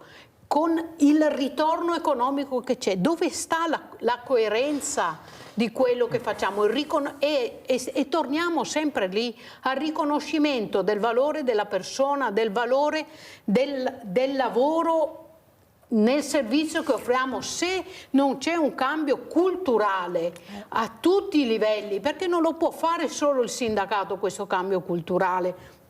Questo cambio culturale il sindacato l'ha fatto da tempo, quello di rimettere al centro il lavoro e i lavoratori. Bisogna che tutte le forze sociali, le parti datoriali, le istituzioni rimettano al centro nei fatti queste persone, perché è quello che dicevi tu, Mirella. Ci sono ormai pochissime persone che governano il mondo e che hanno una ricchezza spropositata e una fetta sempre più grande di persone che anche lavorando è povera, che non è quello che hanno vissuto i nostri genitori, dove anche lavorando una sola persona riusciva a portare avanti la famiglia. Per questo non ci sono più figli, perché non c'è la condizione economica e sociale per pensare a costruirsi una famiglia. Quando un ragazzo che lavora non può prendersi la casa, è costretto ad andare a vivere come fosse ancora uno studente. Ma neanche non in grado di pagare un affitto, perché come però fa? deve dividere, come fa a pensare Renato dice, si vogliono che lavori, devo sapere 3 lingue, devo arrangiarmi son tutto, pagare la casa, pagarmi tutto. Una volta almeno c'era vitto e alloggio pagato, adesso ciao. Allora chiudiamo, perché siamo in chiusura con Emanuela Guizzoni, questa donna, questa musicista, l'arte, la cultura, ma soprattutto capire che all'interno di queste figure noi abbiamo delle potenzialità enormi, però dobbiamo saperli ascoltare, cercare di capire cos'è questa potenzialità che hanno dentro, perché io sono sicura che hanno delle creatività incredibili. Prego. Non solo hanno creatività, sono ancora curiose. Cioè, quando hai modo di avere uno scambio con loro, veramente torni arricchito. Io le trovo, cioè a me mi parte un affetto, io solo guardando le mani, perché abbiamo visto solo le mani, ma andrei a trovarla subito. Dobbiamo recuperare la consapevolezza che tutti noi abbiamo un grande valore, qualunque cosa si faccia, qualunque lavoro fai ha una dignità enorme e servono tutti per costruire. Cioè stiamo svendendo il paese, cioè anche in Puglia vai e vedi fotovoltaico, non vedi più le coltivazioni tipiche. Cioè un domani cosa abbiamo sulla tavola da mangiare? Fotovoltaico? Fotovoltaico sì, che non serve neanche per ridurci le bollette, perché serve per alimentare l'intelligenza artificiale. Cioè capiamo che dobbiamo muoverci tutti in prima persona. Vede, ecco, devo chiudere perché siamo in chiusura. Renato ha detto una cosa importante: cambia il direttore d'orchestra, cara Emanuela, ma l'orchestra è sempre quella. E perciò io ringrazio veramente Silvana Fanelli, CGIL Veneto, grazie a Emanuela Guizzon, musicista e nipote di Tina Anselmi, che hanno portato anche il loro contributo per far capire che tutti dobbiamo mettere qualcosa. Grazie, la proposta di Mirella con la ricetta. Penne rigate ai carciofi. Sull'origine del carciofo continuano a mancare solide certezze. In compenso abbondano congetture ed ipotesi. C'è chi afferma che ad iniziarne la coltivazione furono gli egizi e chi invece nega che egizi ed ebrei lo conoscessero. Alcuni lo ritengono originario dell'Asia, altri sostengono che è nato in Occidente. Ma noi li mangiamo comunque. Ingredienti per 4 persone: 350 grammi di penne rigate, 4 carciofi, olio extravergine d'oliva, aglio, prezzemolo, sale, pepe. Pulite bene i carciofi, divideteli in 4 spicchi e tagliateli a fettine sottili.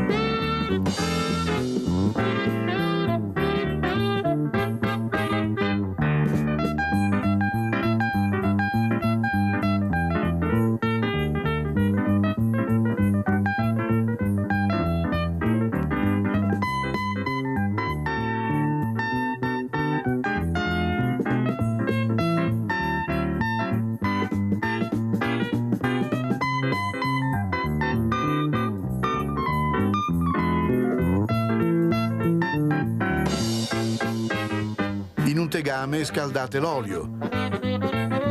Insaporitevi l'aglio e il prezzemolo tritato.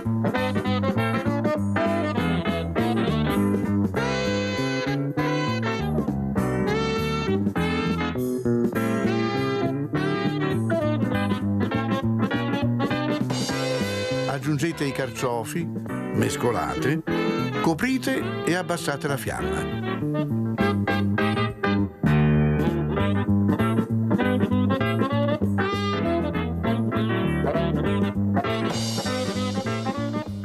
Dopo alcuni minuti bagnate con 2 o 3 cucchiai d'acqua. Regolate il sale, coprite di nuovo in modo che la cottura avvenga a vapore. Intanto lessate la pasta in abbondante acqua salata, scolatela al dente e conditela con il sugo di carciofi che non deve essere acquoso. Insaporitela con un pizzico di pepe, guarnite con scaglie di pecorino romano e servite.